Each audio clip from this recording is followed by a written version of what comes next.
Ukraine just pulled off one of the smartest and most brutal traps of the war, and Putin's tanks paid the price. Putin thought he had this in the bag. He threw 50,000 troops at Kursk, including 10,000 North Koreans, convinced it'd be an easy win. He was sure his unstoppable tanks would crush Ukraine's forces and make him look like a hero for taking back Russian land. Spoiler alert, that didn't happen. Not even close. Instead, Ukraine saw him coming a mile away, literally, and set up a trap so devastating it left fields covered with burnt-out husks of Russian tanks. Russia's mighty counteroffensive? More like a total disaster. So how did Ukraine pull this off? And why does Putin keep falling for the same tricks? In this video, we're breaking down how Ukraine outsmarted Russia again, the massive losses Putin's forces suffered, and what this means for Kursk going forward. We start with the trap. For much of the Kursk counteroffensive, Russia has been trying to create a foothold for itself on the east side of the Snagost River. The goal is clear: squeeze out Ukraine's bridgehead in Kursk by stifling the route supplies take to the troops it's stationed in the region's north. And Russia has enjoyed some success with this approach. RBC Ukraine says that it's likely the Ukrainian units have withdrawn from fortified positions in Kursk's Olivsky Forest, with those soldiers moving back toward Mala-Loknaya. They've also withdrawn from Deryino, which lies just beyond the Snagost River.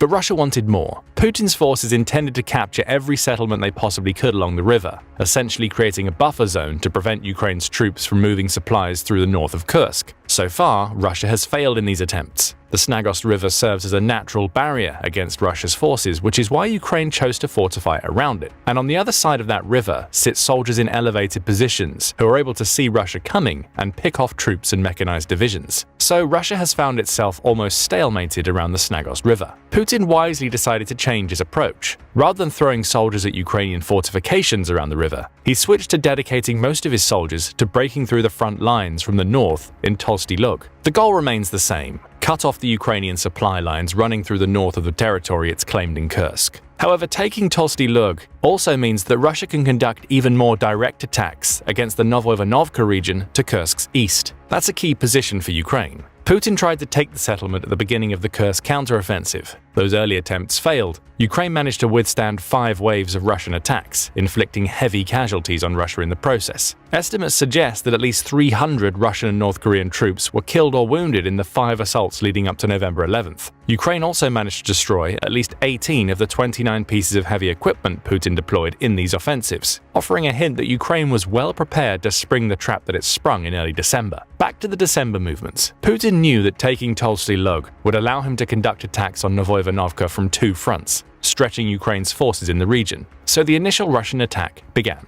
Euromaidan Press says that Russia sent several armored personnel carriers, or APCs, into a large water reservoir in the north of Tolstoy Lug. Their goal was to bypass that reservoir, opening the door for more Russian forces to stream into the region so they could overwhelm Ukraine's forces. The problem for Putin was that Russia had attempted to use this route before during his early attempts to retake Novoivanovka. Ukraine knew he would try again. So it set up constant surveillance in the region using drones carrying thermal imaging equipment to serve as an early warning system throughout the reservoir region. That system was triggered when Putin sent his APCs and Ukraine got to work. Upon detecting the Russian vehicles, Ukraine launched a volley of Javelin anti-tank missiles at the convoy. The Javelin is a man-portable weapon system with an effective firing range of about 1.5 miles. Their missiles are equipped with high-explosive anti-tank, or HEAT, warheads that are capable of penetrating armored steel over 6 times the diameter of the warhead itself, perfect for taking out heavy machinery. Ukraine has used javelins to great effect to take out tanks on its territory during the war. This usage was no different. In minutes, the javelins had made short work of Russia's APCs, leaving the vehicles smoking on the ground. The few Russian soldiers who managed to escape the fiery wreckages of their vehicles attempted to escape into nearby trees, but Ukraine was prepared for that too. First-person view, or FPV drones, were also present around the reservoir. Ukraine used them to track down the soldiers who were now on foot, neutralizing them so that the first wave of Russia's offensive completely broke down. That sounds like a great trap, right? Only that wasn't Ukraine's anti-tank trap. It was just an example of how far ahead Ukraine's thinking is when it comes to anticipating Putin's troop movements. Ukraine would also have known that the purpose of this initial attempt to bypass the reservoir near Tolsty Lug was less about success for Russia and more about figuring out where Ukraine's firing positions were located. Russia now had that information. It sacrificed its APCs to work out where Ukraine would fire from and how quickly it would respond to an attack. Thinking that they knew what they were walking into, the Russian troops plowed forward. Several large waves, each containing between 6 and 10 armored vehicles, including tanks and fighting vehicles, attempted to push through. Those vehicles were accompanied by infantry units, with Russia's idea being to overwhelm what it thought were the only Ukrainian firing positions. It's a strategy that Putin has used constantly throughout the war. Figure out where the enemy is and then just throw soldiers and equipment at the position until their lines are penetrated and they're either destroyed or forced to retreat. The problem is that Ukraine has seen this time and time again. And it was ready. Long before Russia sent its APCs into the reservoir to work out where Ukraine's firing positions were, Ukraine had mined the fields surrounding that key position extensively. As soon as the Russian forces discovered those mines, they saw they couldn't simply circumvent Ukraine's firing positions. Doing so would mean driving their tanks over fields filled with explosives that would destroy their mechanized convoys before they get close to Ukraine. So the Russian waves of tanks had no choice but to follow the singular route Ukraine had created for them, a route that took those tanks directly through a region where they didn't want to be. And the trap was sprung. Several of the Russian vehicles and tanks were immobilized on Dragon's Teeth that Ukraine had set up on the only road Russia was able to travel. Ever since World War II, these small concrete pyramids have stopped tanks in their tracks, leaving them open for counterattacks. The Ukraine war has showed us that Putin still has an antiquated view of ground warfare in many respects. He relies on trenches and tanks to take positions. By using mines to force Russia's tanks to take the route it wanted them to take, Ukraine was able to lead many of them directly onto Dragon's Teeth, immobilizing them and removing their threat. The few tanks that managed to navigate the Dragon's Teeth had other problems. They were out in the open and directly in the sights of Ukraine's firing lines. Each wave Russia sent was met with artillery strikes, javelin missiles, and FPV drone assaults, and the tanks just kept coming. Mechanized assault after mechanized assault fell victim to the same trap, suggesting that the Russian soldiers simply had no clue what to do.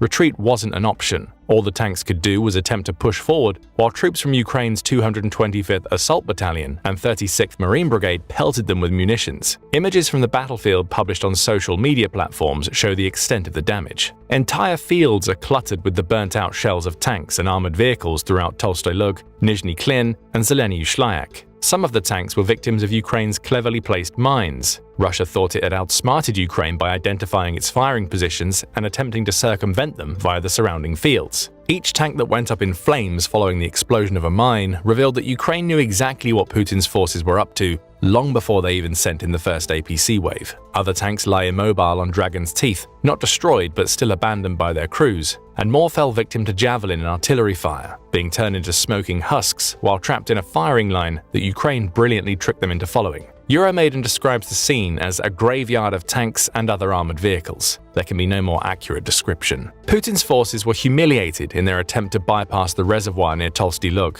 They're still no closer to taking Novoivanovka, and Putin is going to be forced to rethink his strategy once more. The odds are that he'll just land on throwing more soldiers and equipment at the Ukrainian positions, because if he's shown us nothing else during this special military operation, it's that he's willing to sacrifice his soldiers to get what he wants. All of this was a bad enough humiliation for Russia, but it gets worse. Russia is still trying to push through to Novoivanovka. The difference now is that it's trying to rely on pure infantry assaults, according to Ukraine's 24th Assault Battalion. Russia's armor, its tanks and fighting vehicles, were destroyed so quickly by Ukraine's trap that it doesn't have any left to restock its troops. The 24th Assault Battalion believes that the few reserves Russia has in its warehouse in Kursk have now been exhausted. Putin's only strategy now is to throw soldiers at the Ukrainian positions on foot. That isn't going to work. Ukraine has already shown how easily it can pick off the soldiers who escaped their flaming vehicles using FPV drones. The Russian soldiers who are trying to break through on foot now are little more than sitting ducks for a Ukraine that was more than ready for the predictable tactics Putin would use to try and take Novoivanovka. Right now, Vladimir Putin and his cronies are trying to figure out what went wrong in Tolstoy Lug. We have some answers. Russia's first problem was that it completely underestimated Ukraine's strength around the Tolstoy Lug region. That shouldn't have happened. Putin had tried to push through the region before. His assaults leading up to the November 11th failure showed us that.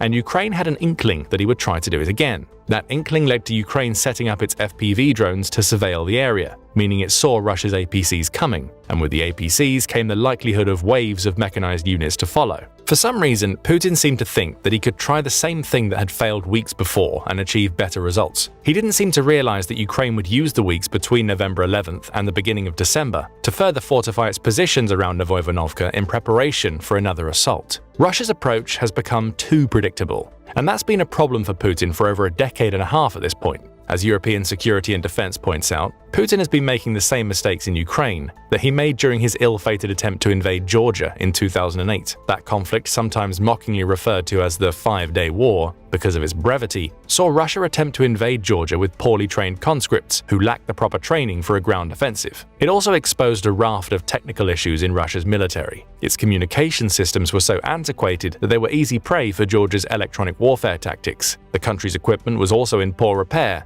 with far too much of it breaking down and becoming unusable during Russia's march into Georgia. Once Russia finally arrived into Georgia, its troops were exhausted and the Georgians were ready for them. Over the course of 5 days, Georgia destroyed, damaged, or captured 93 pieces of Russian military equipment, including 4 tanks, 21 infantry fighting vehicles, and 8 aircraft. Logistics were poor, rear support barely existed. Russia basically went into Georgia, feeling that it could steamroll the country using manpower and larger equipment numbers, only for that strategy to fall flat on its face. Does that sound familiar? Despite the Russian armed forces supposedly undergoing extensive reforms in the wake of the Georgia debacle, not a lot has changed in the country's approach now that it's fighting Ukraine. It's still sending poorly trained conscripts to the front lines to get them torn up by its enemy's guns and artillery. Equipment breakdowns are as common as they ever were, and Putin has shown that his tactical nous extends to sending in tanks and troops while relying on better numbers to overwhelm positions. It's all so predictable. And it's this predictability that allowed Ukraine to spring its anti-tank trap.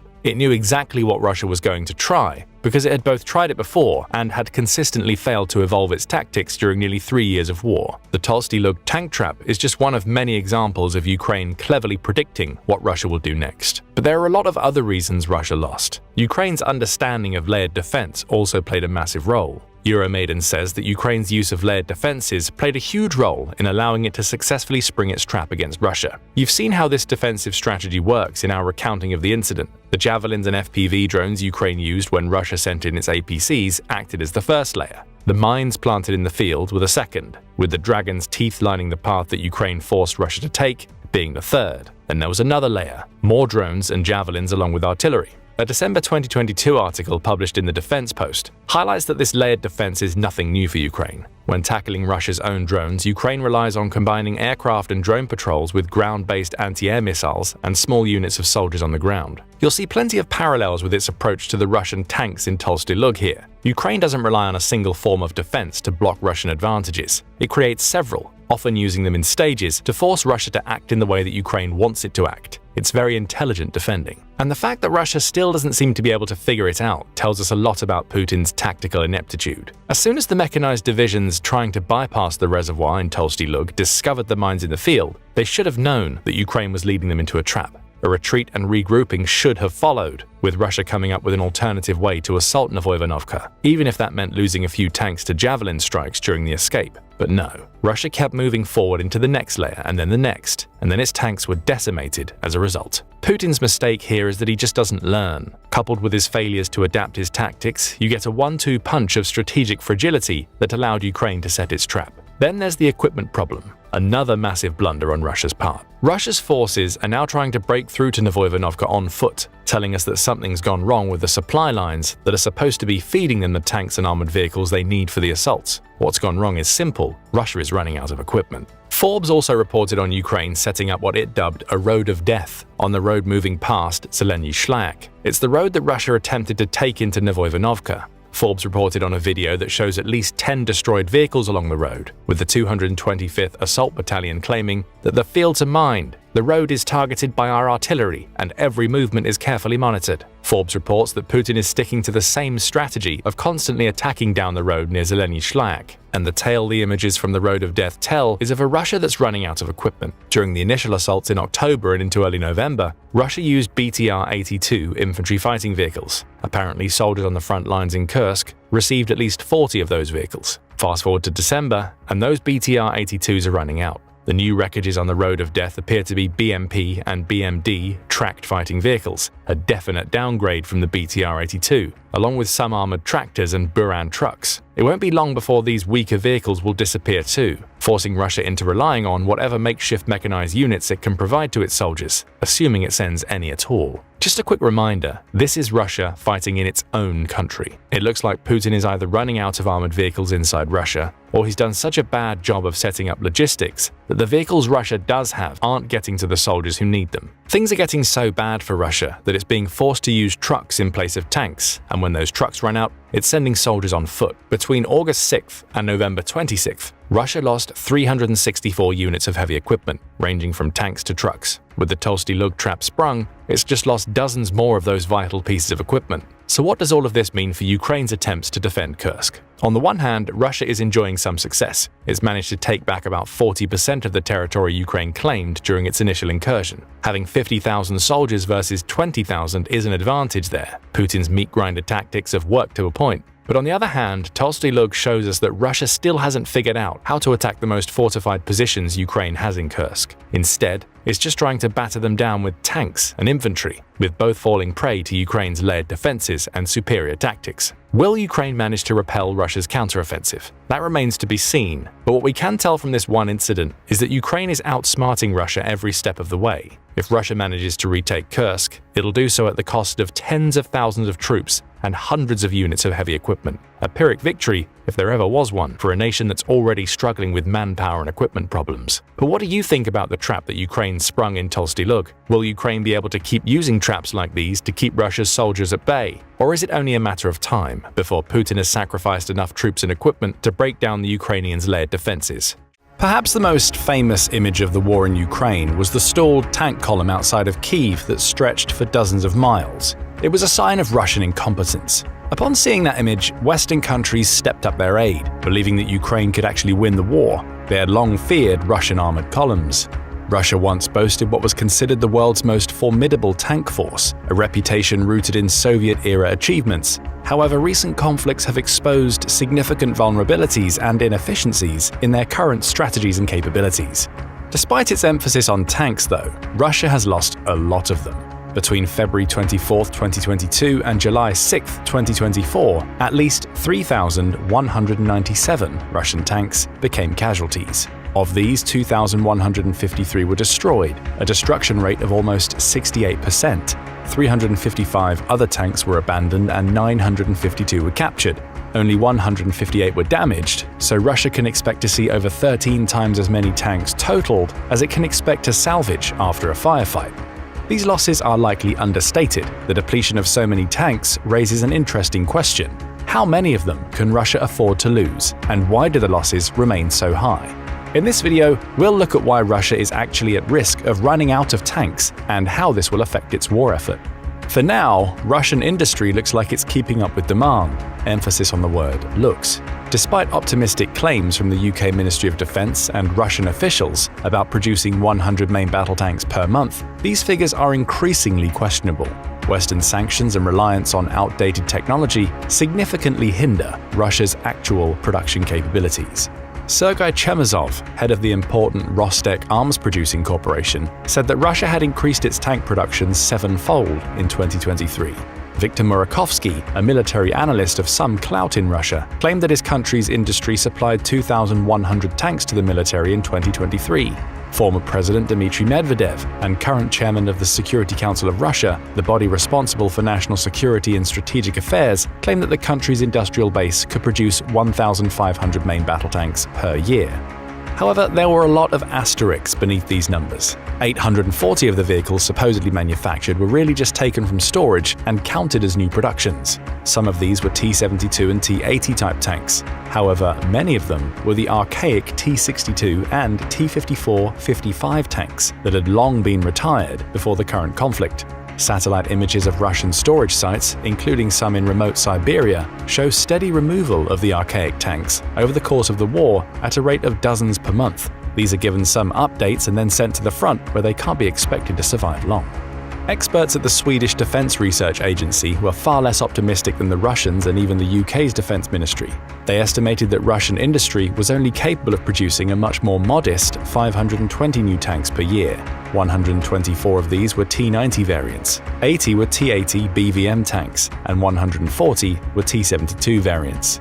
Russia still has thousands of tanks in service, but at the rate the Ukrainians are destroying them, 520 new tanks per year is not enough to keep up with current wartime demands. Ukrainian troops are simply destroying them too fast. The numbers might be grimmer than this. Russia has only one tank manufacturer, the Uralgovonzavod company located in Nizhny Tagil in Sverdlovsk Oblast. Ukrainian sources said that this company could produce 20 new tanks per month as of March 2023, which would be less than half of the Swedish estimate on production rates. Even allowing for an increase in production since then, as the Russian economy further shifted to a wartime footing, it would still not be enough to meet demand. Russia's poor use of its tanks on the battlefield contribute to the invaders' armored woes. Russian doctrine has long used tanks inefficiently. Instead of combining arms and supporting tank movements with dismounted infantry, Russian doctrine emphasizes assaulting positions with large waves of armored units in the hopes of puncturing through the enemy line, in a way that can be exploited through sustained movement, capable of reaching operational objectives hundreds of kilometers in the enemy rear. This is called deep battle, and it sounds good. However, deceiving the enemy about the location of the assault and flawless logistical support is necessary to carry out this doctrine effectively. Even when it works, as it did in World War II, these assaults tend to be costly. The Soviet Union suffered far more severe casualties than Nazi Germany, even when it was at the height of its effectiveness. At the Battle of Kursk in 1943, for example, the Nazis suffered 280 tanks destroyed and 1,310 damaged tanks. The Soviets saw the destruction of between 1,600 and 1,900 tanks. When deep battle fails, it produces even more lopsided losses. Operation Mars in December 1942 might be the best example. Sometimes called Zhukov's greatest defeat, the Soviets suffered between 215,000 and 335,000 total casualties, with perhaps 100,000 deaths. The Germans suffered about 53,500 total casualties. The Soviet Union and later Russia learned nothing from this experience. Its victory in World War II elevated the hype around the deep battle doctrine, despite ample evidence that it wasn't the most cost-effective. With Russia's poor logistics and many intelligence failures, the Kremlin was asking for trouble it never knew it would have in Ukraine. It simply lacked the necessary underpinnings to carry out its tank doctrine effectively. Russia's tank losses also come from a failure to anticipate new changes in technology. It often fails to camouflage its tanks properly. Because of this failure and the size and slow movement of its armored assaults, Russian tanks have proven enticing targets for Ukrainian drones. At the start of the war, Ukraine used expensive, high-flying drones like Turkey's Bayraktar TB2. However, Russia's fortunes faded further when Ukrainian drone pilots found their enemies' tanks to be perfect prey for small first-person view drones too. Unlike the Bayraktar, these drones cost between a few hundred and a few $1,000s, yet the Ukrainians have equipped these drones with weapons that can destroy Russian main battle tanks that have price tags of millions of dollars. Russian tanks were among the first targets of Ukraine's FPV drone pilots. Western tanks may have been more survivable against these attacks, but because Russian tanks do not store their ammunition in sealed compartments, damage to the main body risks creating a chain reaction that results in their turrets being blown off, the infamous jack-in-the-box explosions. Of the 12,500 tanks in Russia's pre-war tank fleet, only about 2,600 were main battle tanks. Even fewer of them, a quarter of the 2,600, were truly modern tanks with proper fire control systems that could meet contemporary standards. Of the 3,187 Russian tanks that have become casualties since the start of the fighting, at least 2,547 are T-72, T-80 or T-90 varieties. That's nearly as much as the entire Russian main battle tank fleet before the war started. As of May 2024, Russia was losing tanks at a rate of around 100 per month, but there are some particularly bad days. Oryx documented 13 tanks destroyed or damaged between July 5th and 6th, 2024 alone. Russia's poor use of its tanks and Ukraine's drone tactics, with the able assistance of man-portable anti-tank weapons like the Javelin and NLAW, are creating an unsustainable situation. If Russia continues to lose 60 tanks per month and production rates continue as they are, the number of serviceable units in its fleet will drop below 1,000 2 years from now. As a result, it will lack the armored units needed to meaningfully puncture Ukraine's defensive lines. Despite claims to the contrary, tanks are not obsolete. They're capable of creating forward momentum on the ground in a way that no other arm is. Russia's effective tank fleet dropping below 1,000 will mean any offensives it takes from that point onward will be even more limited in scale and costlier than its current situation. Russia also faces another problem. The replacement tanks it's building aren't up to the same standards as the tanks it had before the war and lost. Western sanctions have made it more difficult for Russian industry to get the components it needs to make the tanks that have the same level of quality. Chinese parts have replaced the Western ones Russia once imported. For example, Russia used to import French fire control systems for its tanks, but Ukrainians are now finding Chinese systems in newly destroyed or captured Russian armor. While these are adequate for now, they are less capable than the older units, meaning that they have a lower life expectancy. The situation resembles a report the Estonian Ministry of Defense created in December 2023, advising that if Ukrainian defenders could kill or maim 100,000 Russian soldiers in 2024, they would be on track to win the war. This is because the new replacements would not be trained to the same standards as the dead and wounded coming off the line. The demand for more manpower would lead to more corner cutting, creating a downward spiral where Russia loses more and more men at a faster rate. Similarly, the new tanks Russia is manufacturing and the archaic tanks it's pulling out of storage are likely to be lost at an increasingly faster rate unless Russia finds a way to better protect its existing tanks on the battlefield and use them more effectively. This would require a change in tactics, equipment, or both. Russia has indeed tried to mitigate the Ukrainian drone attacks by using new tanks equipped with electronic warfare tools like jammers. Such jammers interfere with drone signals and make them lose the ability to communicate with their human operators. With such links broken, the drones are forced to the ground or to return to their bases. There are ways around this, as skilled drone operators can set their desired targets as the bases that their weapons are programmed to return to, but the importance of electronic warfare to counter small drones has increased dramatically in the past year. Russia got the notice and hoped that equipping its tanks with jammers would save them from some of the increasingly skilled Ukrainian drone pilots. These new T-72 variant tanks began to appear on the battlefield last year, with Ukrainian soldiers nicknaming the new model the ZAR-EW, Electronic Warfare Tank. They were understandably nervous about this new tank, but would need to capture one to get a true glimpse of its capabilities. The chance came in the spring. In an operation that lasted over several nights in April, Ukrainian troops managed to steal one of these tanks. Braving artillery fire, they drove the tank to friendly territory. Once safely behind the lines, the Ukrainians tested their jammers and, laughably, found that they didn't work. The individual antennas that composed the jamming equipment were factory standard, but the assembly was makeshift. These antennas were tied together with rope atop a wooden shipping pallet. In other words, they were little better than the infamous cope cages. The discovery showed that there was still no systematic, industrial-scale production of tanks capable of countering the Ukrainian drone forces. For now, Ukrainian FPV drone pilots are still wreaking havoc on Russian armored columns with little sign of slowing down. To make matters worse for Russia, Ukraine is greatly increasing its production of FPV drones. In the second half of 2023, it looked as if Russia recognized this and was starting to outcompete Ukraine in drone warfare. But since January 2024, Ukraine has regained the lead. President Zelensky made it a priority to produce 1 million FPV drones this year, and Ukraine was on target to surpass that goal as early as February. Unless Russia can improve its electronic warfare capabilities, many more tanks are set to go up in flames against the ever-increasing screen of Ukrainian FPV drones. When assessing whether Russia will run out of tanks, it's important to examine its ability to repair damaged vehicles, even if the vast majority of them are unsalvageable. Researchers at France's Institut Action Résilience, a think tank monitoring conflict and violent extremism, looked at this question in depth. In a conclusion that might not surprise you, the French found that Russian sources were overstating the capacity of their repair facilities. Russia has 10 major military repair plants, 4 of which specialize in tanks. The Russians claim that the 103rd Armored Tank Repair Plant in the Transbaikal Oblast can fix about 22 T-62 tanks per month. In 2022, Russia was already forced to break these tanks out of storage. Between October, when repair began, and March 2023, the Russian military received 40 tanks from this facility, an average of only 8 per month. The 163rd Armored Repair Plant in Krasnodar Krai is another major facility. In November 2022, 100 tanks were awaiting repair. Satellite imagery revealed that in May 2023, the queue of tanks awaiting repair there doubled, suggesting that the facility was incapable of keeping up with demand. As for new tanks, the French estimated that Russian industry could manufacture 390 legitimately new tanks per year based on the extensive satellite imagery they'd gathered, significantly less than the Swedish estimate. And Russia's tank problems may be even worse. What if the supposedly 12,500 units in 2021 was not truly the case?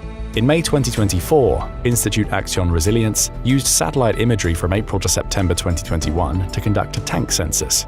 Examining images from the 22 tank depots which contained 95% of Russia's tanks, the French researchers saw 5,538 tanks stored outdoors. Examining the size of nearby buildings, they determined that 1,900 total tanks could be stored inside them. Furthermore, some of the storage space in these facilities is not occupied by tanks, but rather by other vehicles. Using this data, the French team determined that Russia more likely had a total fleet of 6,000 tanks before the war, with 7,000 being the maximum number. If these figures are accurate, Ukraine has made casualties of over half, or close to half, of Russia's entire pre-war tank fleet. Meanwhile, as we've seen, Russia is not producing or repairing tanks fast enough to keep up with the losses. Russia also faces another problem. More of its tanks have been abandoned or captured than damaged. This is because the Russian military lacks armored recovery vehicles. These vehicles are often necessary to recover damaged or stalled tanks and drag them back behind friendly lines. In mechanized warfare, equipment will inevitably break down, and it's necessary to have compensating measures in place. This is why the US Army deploys about 1 armored recovery vehicle for every 5 tanks. Ukraine sees such value in these vehicles that it's often converted outdated T-62 tanks into ARVs rather than use them in battle, especially with Western tanks arriving to replace them. As of July 2024, at least 131 Russian recovery vehicles have become casualties during the war. Taking these vehicles out produces geometric effects. The loss of each one ensures that more tanks and other armored vehicles need to be abandoned upon taking damage rather than returning to the lines and being repaired. In February, analysts at Britain's Royal United Services Institute predicted that the Russian forces in Ukraine would peak in late 2024. By 2025, their material challenges would start to become apparent and grow worse over the course of the year. The Kremlin believes it can sustain current attrition rates throughout 2025. However, in 2026, RUSI estimates that Russia will have exhausted most of its armored reserves. Like other sources, RUSI concluded that 80% of the supposedly new Russian armored assets are, in fact, refurbishments of pre-existing stock accumulated during the Cold War. This means that if Ukraine can destroy 1,500 tanks per year and 3,000 other vehicles, Russia will likely be unable to supply its forces with sufficient mechanized units at its present industrial capacity. Beyond 2026, Russia will simply not have the material it needs to accomplish its strategic objectives, which will still include the annexation of Ukraine's eastern territories, Kharkiv and Odessa, the placement of a suitably pro-Russian leader in Kyiv, and a guarantee that Ukraine will never join NATO. Russia's only concession is that the rump Ukrainian state will be permitted to join the European Union. Russia still believes it has the offensive ability to demand such terms. Can Ukraine stay in the fight and prove its antagonist wrong? It's producing enough drones but to sustain itself through 2024 and 25, it requires support from its Western allies in ammunition, training, and weapons platforms. If Ukraine maintains such support, it should have enough staying power to last through 2025 and bring significant difficulties to the Russian military in 2026. Beyond 26, Russian power will rapidly decay, with the country's industry unlikely to meet the void in demand, although RUSI warns that to make this maximally effective, Ukraine's partners will need to cover key loopholes in sanctions, such as the dual-use permissions that allow technologies with civilian applications to be exported to Russia. Using this loophole, China has provided its strategic partner with many of the components and systems that its military-industrial complex needs to produce weapons. If this loophole is resolved, Russia will be able to produce less tanks than now. But could Russia potentially find another source of tanks to offset these predictions and last beyond 2026? Despite repeated requests, Xi Jinping remains reluctant to provide Russia with direct military aid, so China is an unlikely source for new tanks. However, Putin's recent visit to Pyongyang and the defense agreement that came out of it raises a new possibility. North Korea had the world's second-largest tank force in 2024, with an estimated 5,845 units. Despite the large number, though, most of these are outdated Soviet designs that Russia had been forced to turn to in its own fleet. North Korea supposedly has more modern tanks at its disposal, such as the domestically designed Chonma-ho and Popkong-ho. However, these are also based on Soviet-era designs and are unlikely to stand up to the threats Ukraine can now field. Some of Russia's own military bloggers call the North Korean tanks weak and pathetic. For now, Russia doesn't seem interested in its new allies' tanks. It's primarily interested in artillery shells and rockets. Despite Ukraine's success and expert analysis, some caution is warranted. Other experts, including those at the UK Ministry of Defence and the Institute for the Study of War, have asserted that Russia will not run out of tanks. However, much of the information concerning its existing tank capacity is good for Ukraine. There is a difference between running out of tanks and being able to field enough to carry out significant armoured operations. One thing is clear: Russia's once feared tank force, a fear that stretches far back into Soviet days, has seen its reputation go up in smoke, literally. If Ukraine can keep getting the weapons it needs, it can keep destroying them for cents on the dollar, since Russia seems incapable of improving how it uses its tanks on the battlefield. But what do you think about Russian tank problems? Is it at risk of running out of tanks by 2026? If it doesn't run out of tanks, what will the reduced tank fleet size mean for its war effort? Russia's T-90 tank is supposed to be one of the jewels in the country's ground-based forces. President Vladimir Putin has hailed it as the best tank in the world, and, when used appropriately, it should provide Russia with a clear advantage over Ukraine and its limited tank options. However, over the last 2.5 years, we've seen Russia using its T-90 sparingly, if at all, and when it does, it's losing the tanks heavily. Over 100 of them, in fact. All of which brings us to the simple question, why? Not only why is Russia losing so many T-90s, but why has it been so slow to deploy them? And why, once the tanks were in the field, has Russia failed to gain a significant advantage from them? We'll answer all of those questions in this video, though we'll start by answering another. What makes the T-90 supposedly so special? After all, March 2024 saw Russia receive a new batch of the T-90 from Rostec, the state's main defense and aerospace conglomerate, suggesting it still holds the tank in high regard. Just a month prior to that delivery, Putin stood in front of a crowd during a trip to Ourogovonzavod and lauded it as the world's best tank, while simultaneously calling on his country to develop even more advanced fighting vehicles.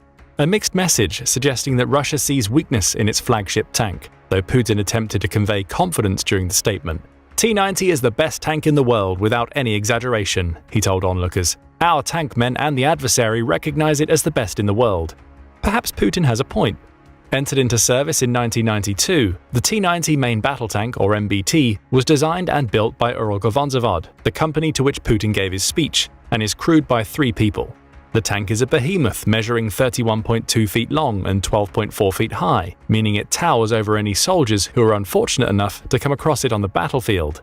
The tank itself builds upon the designs of Russia's Soviet-era T-series, though it's reported to offer greater mobility, more protection, and far stronger firepower than those older tanks.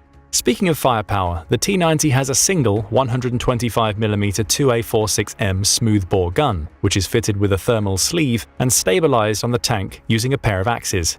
The thermal sleeve improves the gun's lifespan as it regulates the barrel's temperature during firing, preventing the thermal expansion that can lead to warping, inaccuracies, and misfires. The gun is also well designed, with its tube being replaceable without the crew having to dismantle the entire turret, enabling rapid repairs when in the field.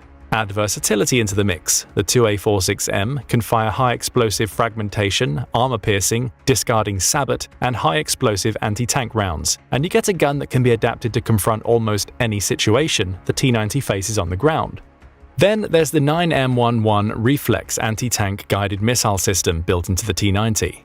That missile system has a range between 328 and 13,123 feet, making it suitable for firing on opposition tanks at short or medium range. It's also fast. It takes just 11.7 seconds to reach its maximum speed of 13,120 feet, meaning the missile can travel at speeds faster than 1,000 feet per second. The 9M119 comes into its own when used against tanks that have explosive reactive armor, or ERA, which is designed to withstand kinetic rounds and the high-explosive anti-tank rounds fired from the T-90's main gun. In other words, if the gun won't do it, the T-90 can send a missile to get the job done.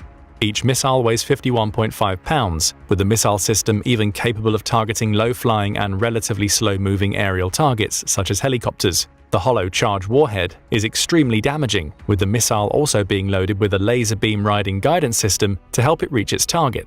Again, we see versatility, meaning the T-90 is packed with weaponry that should, in theory, allow it to tackle both ground-based and aerial targets. Add a 12.7mm air defense machine gun and a 7.62mm coaxial PKT machine gun to the mix, and the 3-person crew has a lot of options when it comes to firing on the enemy. Of course, these options would mean little without adequate protection. A tank is a slow-moving target, even if it packs a big punch, so Russia had to ensure the T-90 was capable of standing up to enemy firepower. A combination of the previously mentioned ERA and conventional armor plating make up the bulk of the T-90's protection. The Stora 1 defensive suite adds to this armor. It's designed to offer early warning systems and help to conceal the T-90 when it's under threat of attack.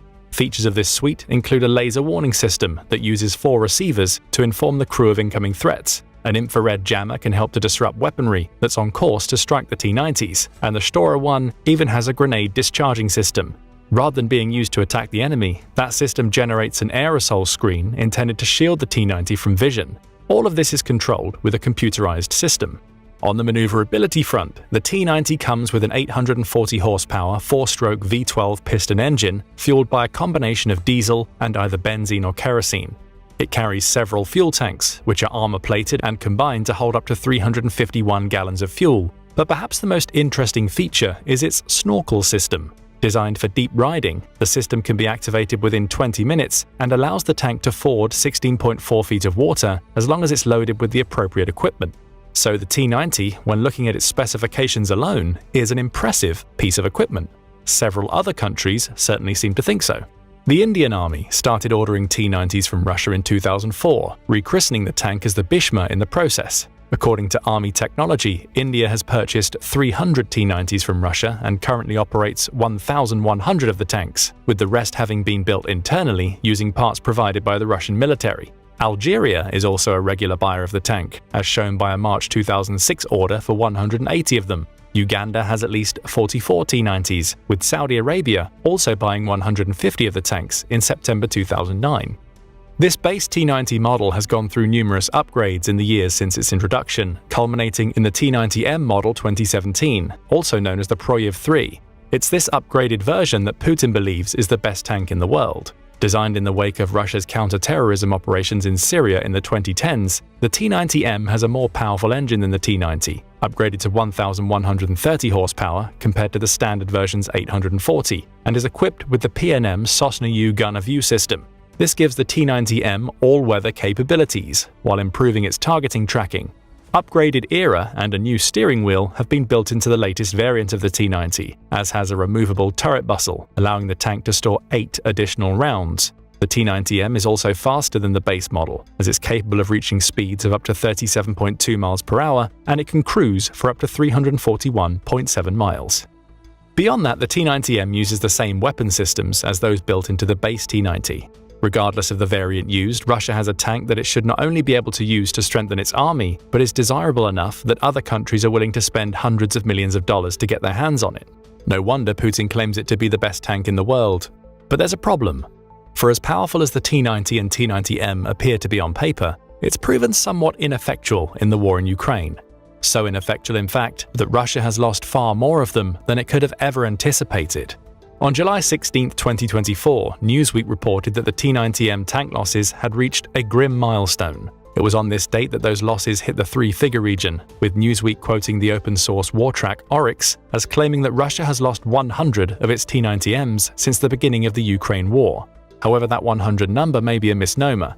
Oryx says that it only records a loss when photographic or video evidence is available, meaning the actual number of T-90 and T-90M losses may be significantly higher than recorded here. Even so, these 100 T-90 losses are now part of the 3,235 tanks Russia has lost during the war, 2,199 of which are confirmed to be destroyed, that Oryx has recorded. Ukraine's defense ministry says the number is much higher, putting Russian tank losses at 8,227, more than double the amount that Oryx has been able to visually confirm. Assuming the defense ministry's numbers are accurate, this would suggest that Russia has actually lost more than 200 of its T-90s in Ukraine. This wasn't supposed to happen.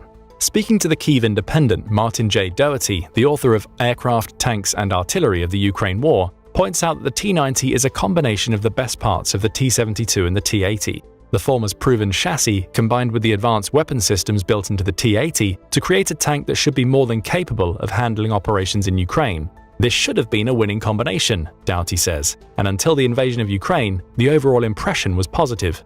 Looks are clearly deceiving. Which brings us to another question. Why is Russia losing so many T-90Ms and earlier variants of the tank in Ukraine? There are several possible reasons, starting with something that often goes unstated in Russian rhetoric when describing the T-90. The tank wasn't built to handle the newer generation of top attack weapons that Ukraine has been deploying to counter Russia's tanks. That's according to Doughty, who points out that the T-90 defenses were developed to counter traditional threats, with those defenses carrying over to the 4th generation T-90M. That lack of top-down defenses is something that Ukraine has been able to capitalize on. That's according to Warrior Maven, which noted in a July 2023 report that Ukraine has been using an anti-armor weapon called an NLAW to take out tanks. Made by Saab Bofors Dynamics, the weapon was a joint venture between the UK and Sweden, both countries that are providing military aid to Ukraine, and is a lightweight and portable missile that can be fired by dismounted infantry. In other words, soldiers on the ground can use it in ambushes against patrolling troops, buildings, and light armored vehicles. The weapon is also effective against tanks. Though the NLAW won't always fully penetrate a tank's armor, the fact that it's a top-down weapon means that it can be lethal as long as a soldier targets the tank from an elevated position. Add to this the fact that an NLAW can fire a high-explosive anti-tank round, and you have a weapon that Ukraine can use to counter the T-90's seemingly impressive defenses. Still, there are other factors at play, according to Doughty. One that goes underreported, yet plagues the entire Russian army, is the issue of poorly trained crews. Remember that the T-90M requires a crew of 3 highly trained soldiers if it's to be used effectively.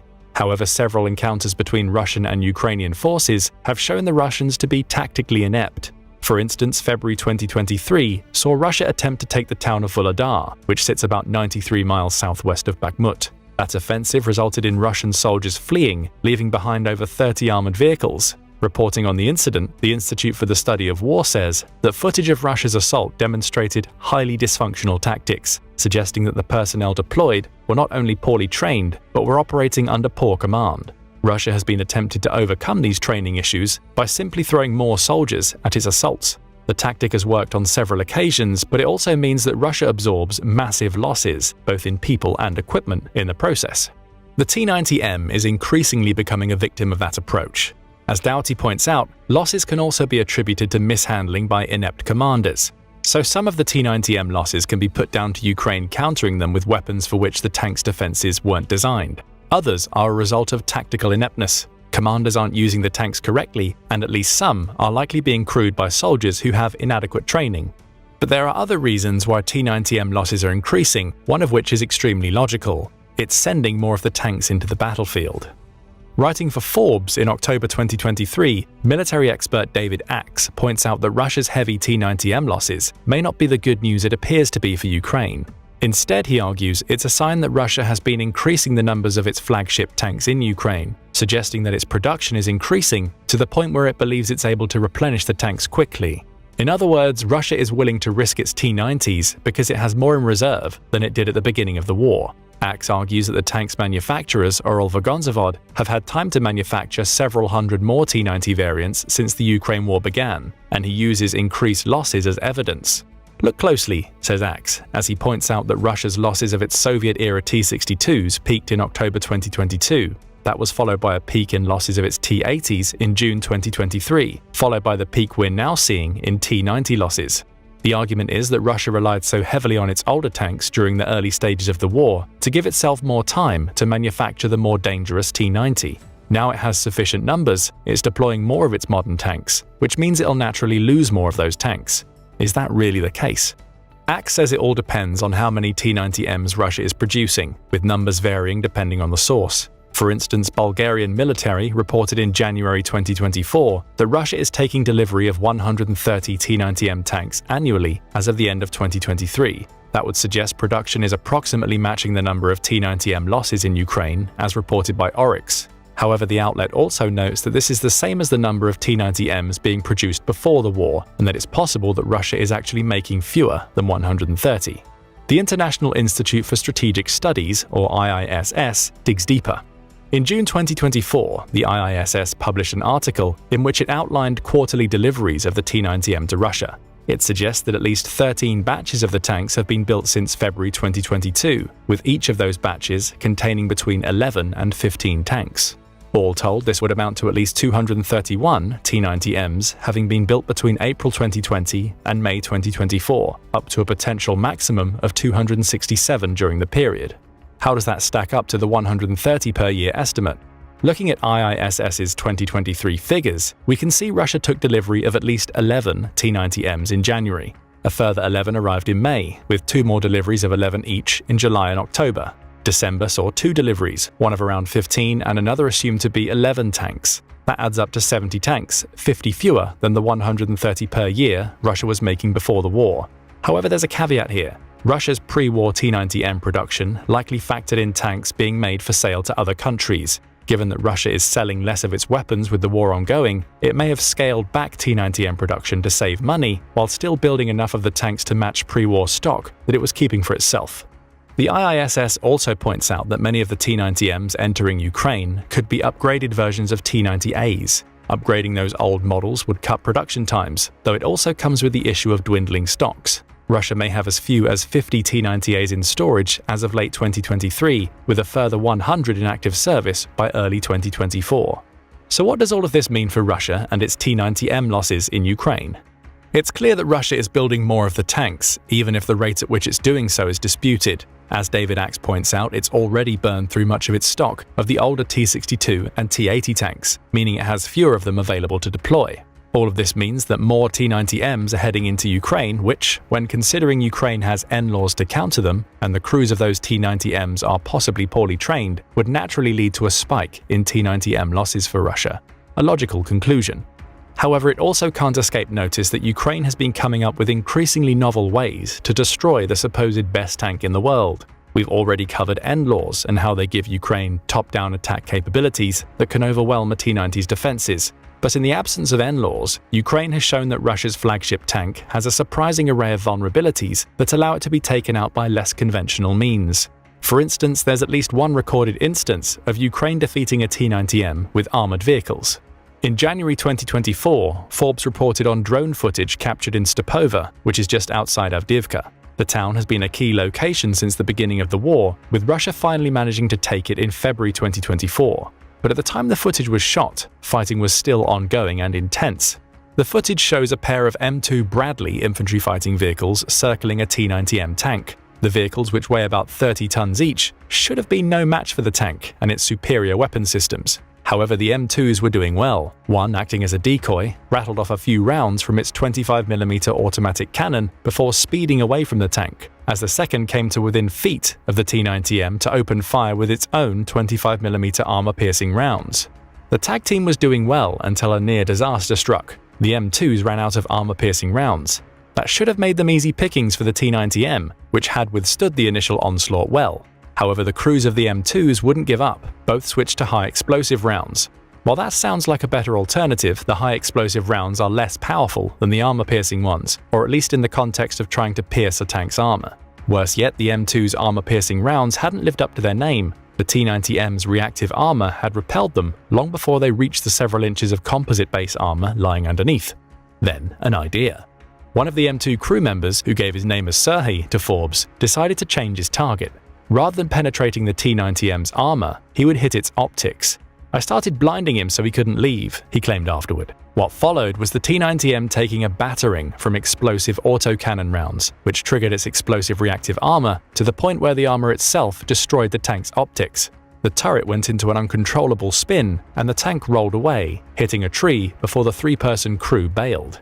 With the crew gone, Ukraine was free to destroy the T-90M with a drone the next day.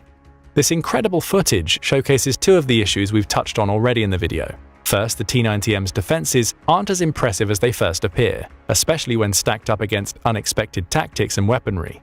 Second, it's clear that well-trained Ukrainian troops can defeat the poorly trained crews manning many T-90Ms. A pair of M2 armored fighting vehicles should have been fodder for the supposed best tank in the world. Instead, they managed to take it out using clever tactics and by exploiting vulnerabilities in the T-90M's defenses. This is far from the only instance of Ukraine taking out T-90Ms with interesting tactics. In May 2024, Newsweek reported on new footage that showed several Ukrainian unmanned aerial vehicles, or UAVs, descending on the location of a T-90M tank somewhere along the front lines of the war. Published on Telegram, the video showcases a kamikaze UAV flying directly onto the tank's engine, followed by a second one that maintained distance to shoot at the tank's turret. The assault damaged the T-90M's guidance system, essentially immobilizing it before several Ukrainian units tried to set fire to the vehicle. That didn't work. So it was up to another drone operator to finish the job. In a statement released after the footage emerged, Ukrainian fighters said, "We got tired of watching this," referring to the attempts to set the T-90M ablaze. "And one of our pilots decided to show a masterclass, hitting clearly between the turret and the hull of the tank." That was all it took. The T-90M burst into flames, and Ukraine had proven that it could take out Russia's flagship tank using nothing more than a handful of inexpensive drones and a lot of skill. NLAWs, M2s, and UAVs, a combination of weapons and vehicles that have proven to be useful against a T-90M. In the case of two of those weapons, the NLAWs and UAVs, Ukraine has shown that the best tank in the world isn't fit for purpose in a modern war. At least it's not as dominating as Russia believed it would be, as its defenses fail to account for innovation that allows it to be hit from the top. As for the victory using M2s, Ukraine has showcased that several of Russia's T-90M losses come from the tank crews not having tactical nous needed to take on the better-trained Ukrainian enemies. And then there are the T-90Ms that Russia has lost simply because their crews have abandoned their positions. 2 months after Ukraine took out a T-90M using nothing but UAVs, the Kyiv Post published a report that soldiers from the country's Hunter Brigade had managed to capture a fully working T-90M. Wolverine tankers from the Hunting Brigade, named after Oleska Dovbush, on one of the sectors where soldiers perform combat tasks, managed to capture a tank in practically full-up working condition, a report stated after the capture. The report also provided photographs of what it claimed was a large-scale assault by Russia that descended into a complete fiasco. That fiasco resulted in the T-90M either being abandoned or somehow left uncrewed, allowing a member of the Ukrainian Hunter Brigade to simply sneak up, jump inside, and drive it back to Ukraine's position. That was in addition to the capture of a T-80 and a BMP-2 armored fighting vehicle, both of which were also captured and driven back. The report concluded with a chilling message. Now these trophies will mercilessly destroy their previous owners. Again, we can only put this incident down to the inadequate training cited earlier in the video, combined with poor command, as a combination of both would have led to the fiasco. In this case, Russia's soldiers failed enormously, so much so that they left a valuable asset unguarded, allowing Ukraine to steal it from right under their noses. By now we have a good picture of why Russia is experiencing so many T-90M losses in the war. It's maintaining some level of production, likely between 70 and 130 T-90Ms per year, which is allowing it to slowly introduce more of its best tanks to the battlefield. But more tanks lead to more losses as a natural outcome of war. It's also being spurred on to introduce more of its T-90Ms because it's losing so many of its cheaper Soviet-era tanks. As their stockpiles dwindle, Russia is using newer and more expensive tanks. Then, of course, there's Ukraine's ability to counter the T-90M threat. Russia's tank can't stand up to NLAW fire, and it's being shown to be vulnerable to UAVs and even well-trained soldiers operating the kinds of vehicles the T-90M should easily be able to destroy. Throw inadequate training and inconsistent command into the mix, and you have a recipe for losses. There's only one question left to ask. What can Russia do next? Right now, its T-90M losses aren't so heavy that it can't replenish them over time.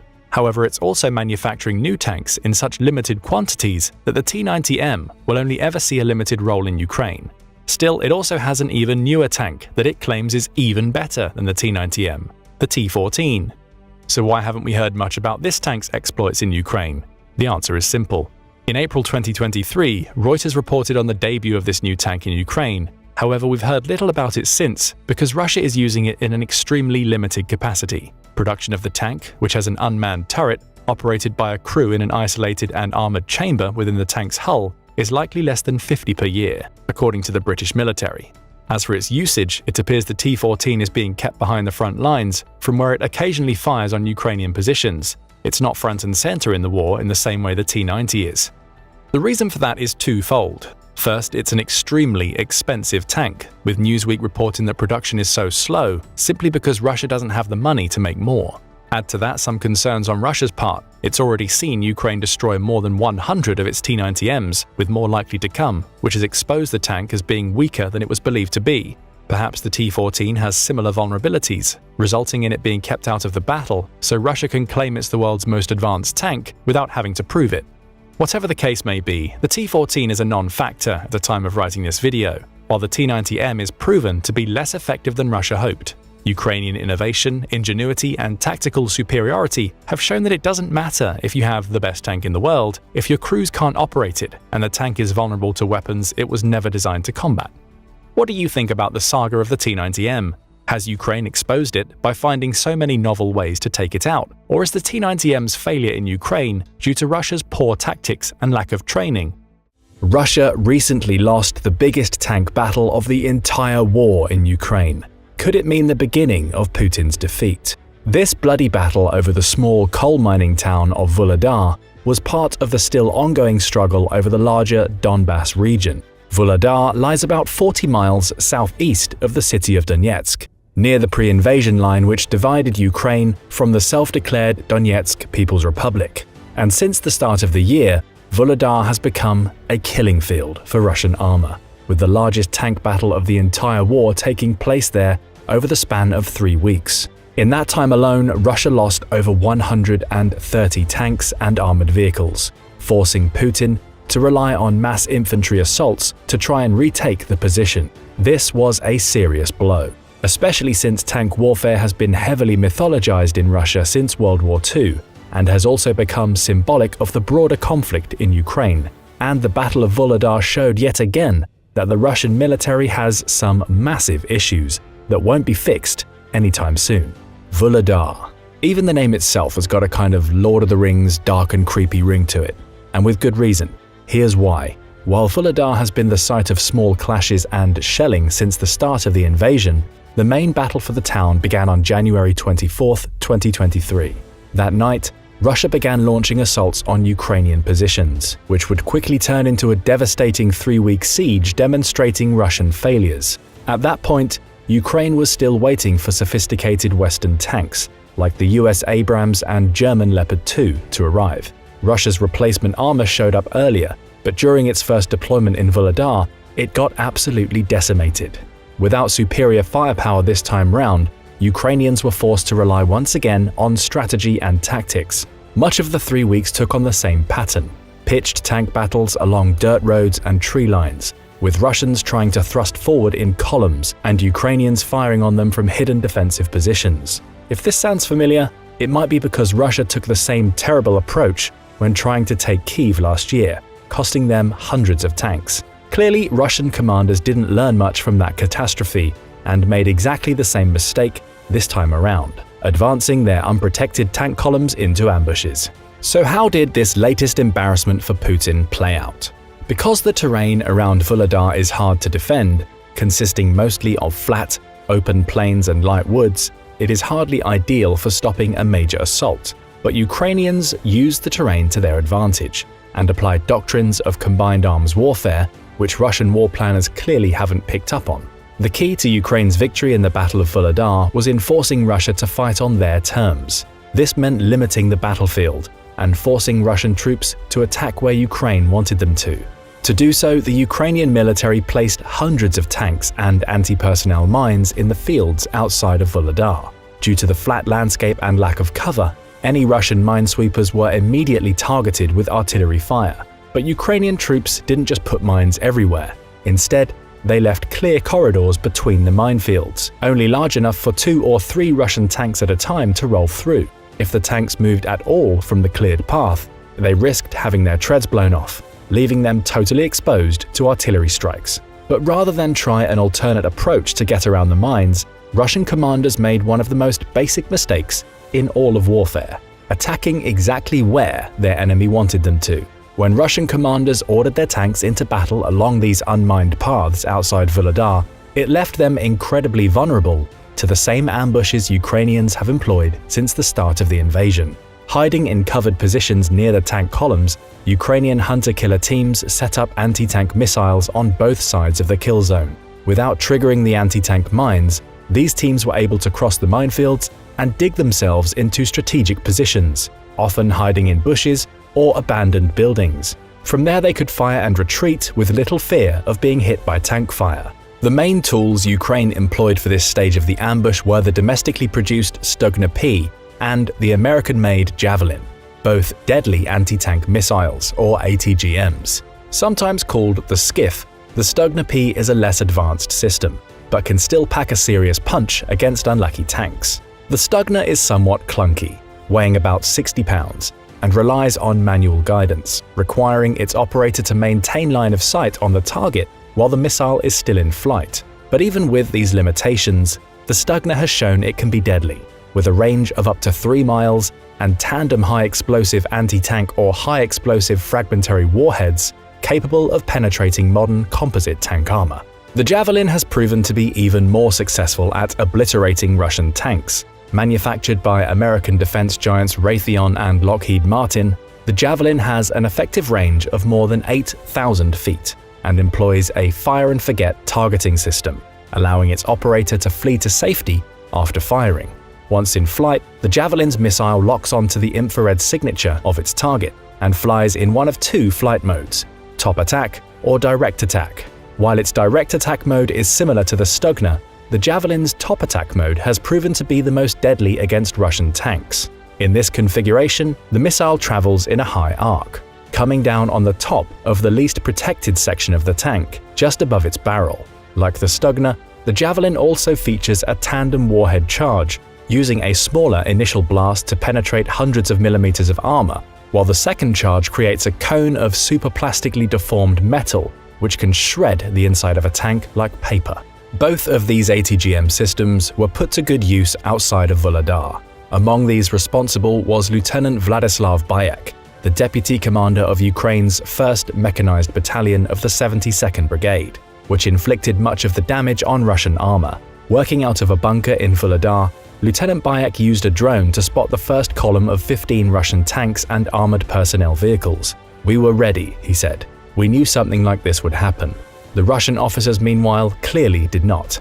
Lieutenant Bayek waited until the tanks were strung out between the mined fields before ordering a lightning ambush with the command, "To battle!" Stugna and Javelin operators hiding in the tree lines along the fields opened fire, as did hidden artillery positions further from the road, using American M777 and French Caesar howitzers. Each team was assigned a different section of the Russian column to fire on, focusing on the front and back vehicles first to create a bottleneck. The result was devastating. Tanks in the column attempted to turn and escape the ambush, only to blow up on the mine-laden shoulder of the road. In turn, each destroyed vehicle made it harder for the rest of the column to escape, with blown-up vehicles forming their own roadblock. At that point, Ukrainian artillery would open fire on the trapped tanks, killing the Russians who tried to flee from their trapped vehicles. It ended in obliteration.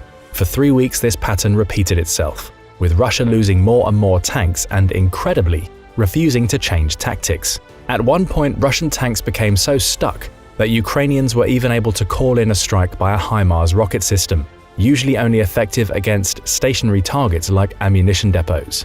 Ukraine also made excellent use of its own older tanks as well. Because they couldn't outgun the Russian armor head-on, Ukrainians dug their tanks into hidden defensive positions. Some were concealed with bushes and camouflage netting, while others were actually buried in the soil, leaving only their turrets. While not effective against top-attack munitions, these dug-in defensive positions dramatically increased the survivability of Ukraine's tanks from head-on fire.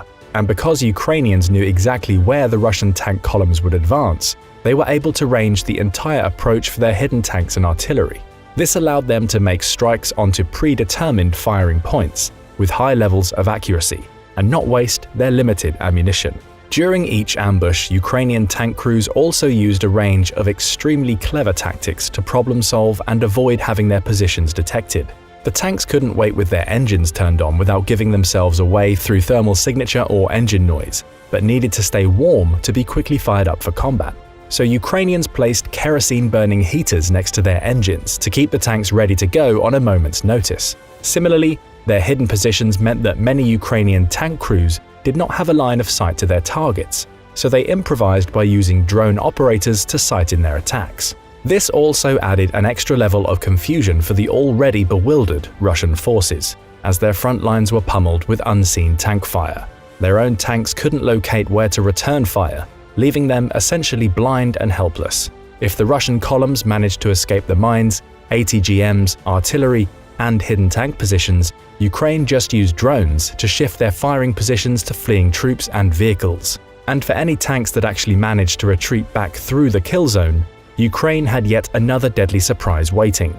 In one of its recent shipments of military aid, the United States supplied Ukraine with up to 10,000 specially modified 155mm artillery shells, each filled with 9 individual anti-tank mines and a magnetic detonator.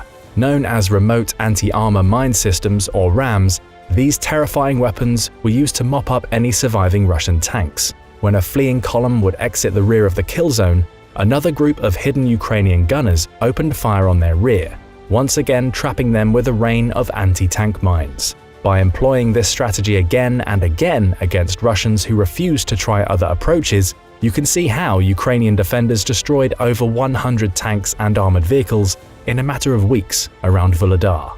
After a few successful ambushes, it also became clear to Ukrainian commanders that the Russians are running out of experienced tank crews and commanders alike. One Russian tank commander captured outside of Vuhledar turned out to be a medic who had been given a brief crash course and then sent to the front lines. Because successfully operating even an older tank takes several months of specialized training, there was little chance that the former medic would do anything but get himself killed or captured. And this wasn't a one-off, but a repeating pattern, with almost every Russian officer captured near Vuhledar having little to no experience in battle. And incredibly, the tank crews these officers were commanding appeared to be even greener. Most were made up of recent conscripts who had, at best, a passing familiarity with whatever vehicle they were operating. This astonishing lack of qualified personnel, while far from surprising, is yet another sign that the Russian war effort is falling apart. Russia lost nearly all of its experienced tank crews during the spring of 2022, during the disastrous assault on Kyiv. The limited number who survived those early ambushes were sent back to the east of the country as Putin limited his war effort. But those survivors were once again decimated during the wildly successful Ukrainian counteroffensive last fall. During that period, the most elite of Russia's remaining tank units, the 1st Guards Tank Army, was nearly destroyed outside the northern city of Liman. This was the best trained and equipped Russian tank force operating in Ukraine and was supposed to easily hold captured territory. Considering that even this elite unit was not up to the task, it's no surprise that the green Russian troops sent to Vuhledar have fared so badly. This is a sharp contrast with Ukrainian forces, many of whom were green and terrified when they were drafted or volunteered to defend their country last February. Even though many of those defending Vuhledar were relatively recent recruits, they learned on the go and didn't make the same mistake twice. Most of Ukraine's most experienced tank crews are currently elsewhere in Eastern Europe, learning to operate the advanced Leopard 2 and M1 Abrams tanks. Yet even the relatively untested troops defending Vuhledar were able to pull off another staggering victory. This is a pretty clear indication that the war has decisively turned in Ukraine's favor, both in terms of equipment and personnel. It's also yet another reminder of just how poor Russian military doctrine and planning is turning out to be, as neither field officers nor top military brass seem able to learn from past mistakes. Part of this difficulty likely comes from the very structure of the Russian military, which is made up of multiple, independently commanded parts. This lack of a unified command structure has plagued Russia for years, and appears to be at least part of the reason why new conscripts are not warned against walking into obvious ambushes. Similarly, the seasoned troops which should theoretically be spearheading such an assault appear to be in much worse shape than expected. A recent intelligence report from the UK found that Russia sent another elite unit, the 155th Naval Infantry Brigade, into the fighting around Vuhledar. This force is supposed to be among the deadliest in Russia, and was utilized in the largest battles last year. But the 155th suffered so many losses that even before Vuhledar, it was on its third personnel restaffing since the start of the war. As a result, this supposedly first-class fighting force is now staffed mostly by fresh recruits. Adding to the dysfunction is the fact that the 155th was apparently not being sent into combat together, but instead broken up into smaller units and integrated with other commands. Rather than the desired effect of boosting other units' battle readiness, the decision simply made the 155th entirely ineffective. It certainly doesn't help that Russia is rapidly running out of precision-guided munitions and other war supplies. As a result, Russian forces were unable to eliminate the Ukrainian artillery and ATGM positions before their assault on Vuhledar, assuming they could force their way into the town regardless. Another reason behind Russia's repeated failures in Vuhledar and elsewhere relates to its heavy use of private military contractors, or PMCs. The most notorious of these is the Wagner Group, headed by Putin confidant Yevgeny Prigozhin. Putin's reliance on Wagner and other groups, as well as the rampant corruption in Russia, has led to a scenario where each is directly competing for the spoils of war.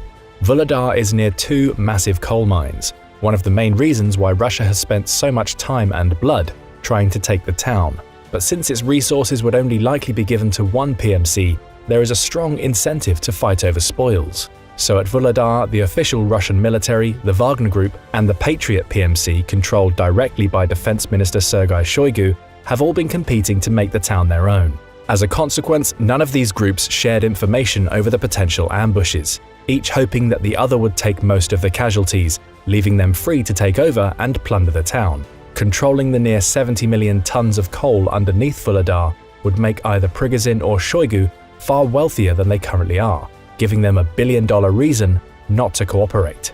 Of course, this dynamic isn't great for an effective fighting force, and has left Russia at a significant information disadvantage. There's another political dimension to Russia's failure in Vuhledar as well. It's clear to pretty much everyone but the Russians that the smart move would have been to move elsewhere and avoid the potential of mines and ambushes. Yet Russian commanders have insisted on bizarre pitched assaults, possibly because of Putin's desperate need for a political win. Anywhere Russian forces have been ground to a halt, the political importance of not appearing to lose a battle has come to outweigh the strategic importance of withdrawing and maneuvering around static defenses. Doing so would be yet another signal of weakness, especially to Putin's most hardline supporters of the invasion. But even so, after the staggering loss at Vuhledar, cracks are starting to show. Russian military bloggers, a vocally pro-war group, have fiercely criticized the endless failed tank assaults. Grey Zone, a Telegram channel close to the Wagner Group, posted in early March that relatives of the dead are inclined almost to murder and blood revenge against the general who was in charge at Vuhledar. And while the Ukrainian armed forces can be glad of Russia's staggering incompetence, we should never forget the terrible price paid by places like Vuhledar. By the end of the Russian assault in February, the town's deputy mayor stated that Vuhledar was destroyed, with 100% of the buildings damaged. Of the town's original population of 15,000, less than 500 remain, mostly squatting in ruins and collecting rainwater to drink. While there is no doubt that the battle was a tactical victory for Ukraine, it will also take many, many years before anything can be rebuilt.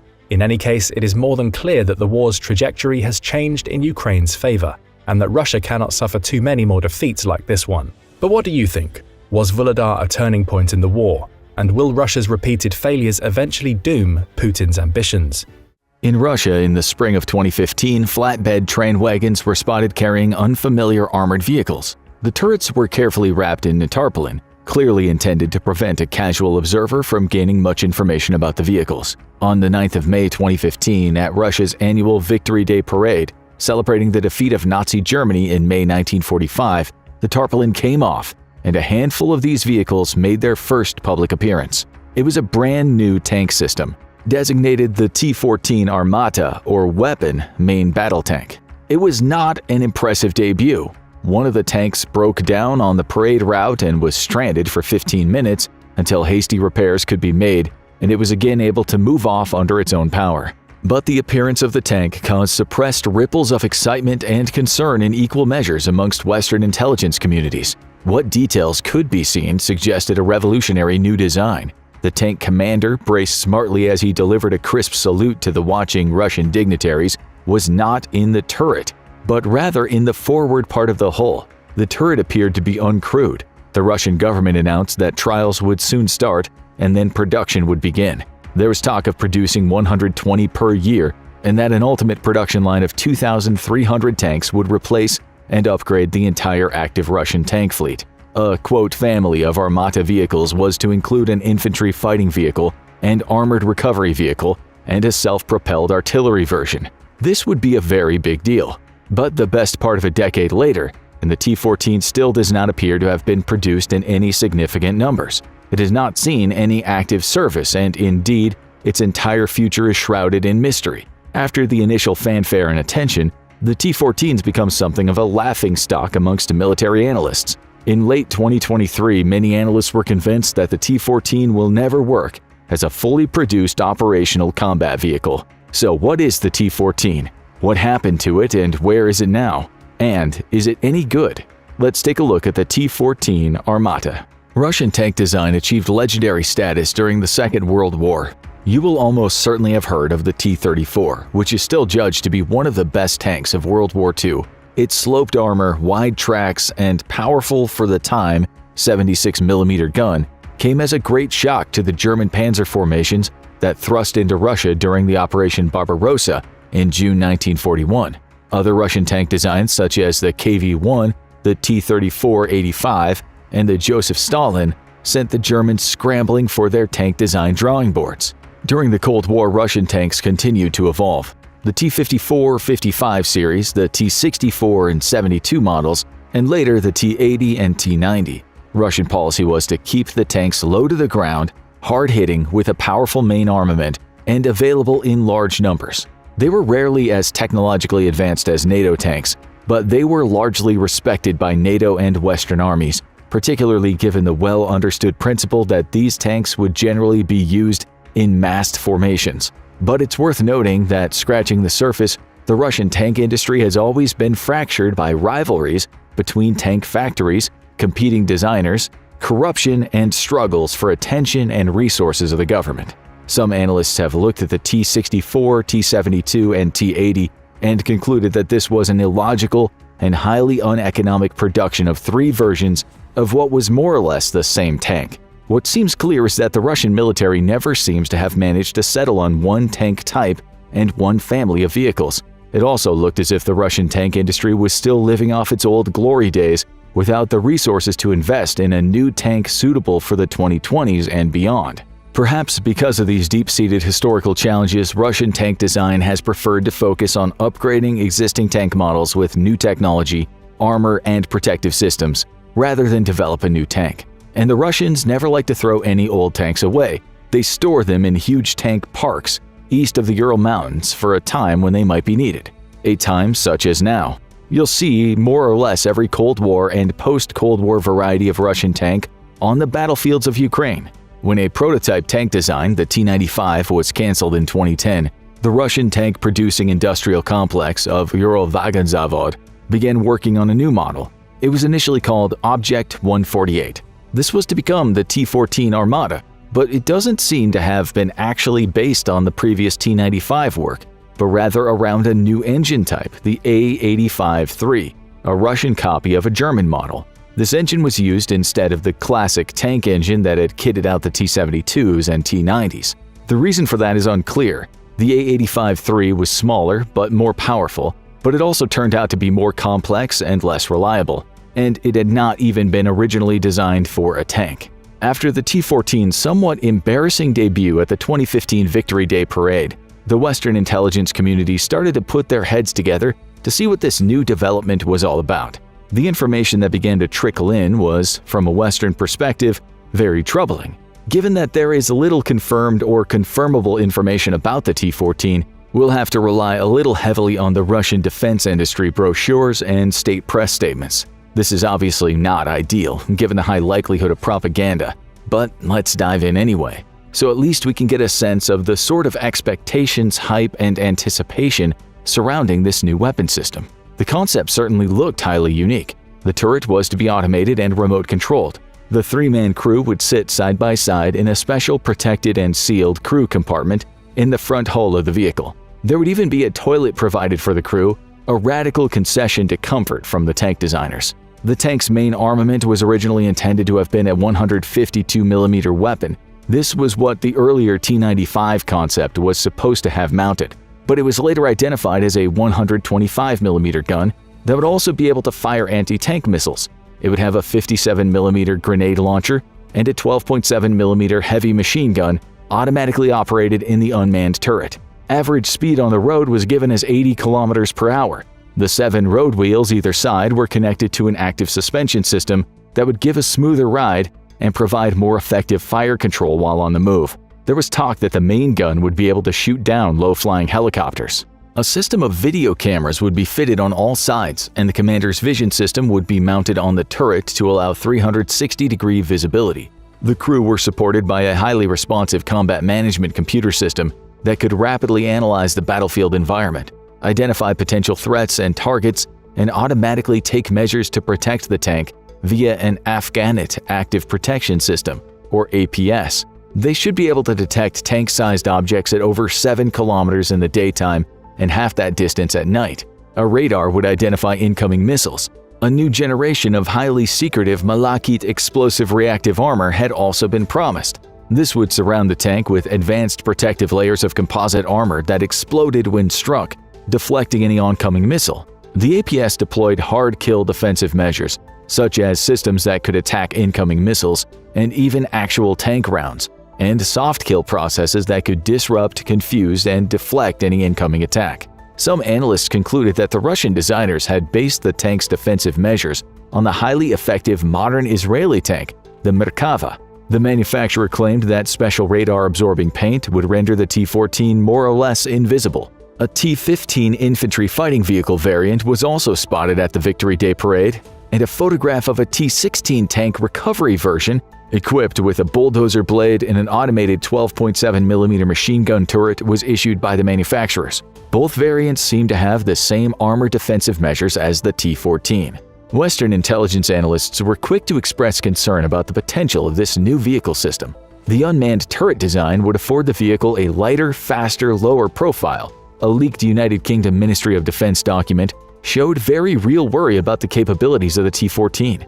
In November 2016, the British Daily Telegraph newspaper carried some dramatic quotes from the assessment, calling it a groundbreaking tank and the most revolutionary step change in tank design in the last half-century. A stark question was posed: are we on the cusp of a new technological arms race?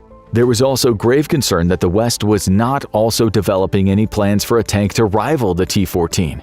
At the time, the British and Americans were focused on the challenges of counterinsurgency warfare in the mountains, waterways, and deserts of Afghanistan.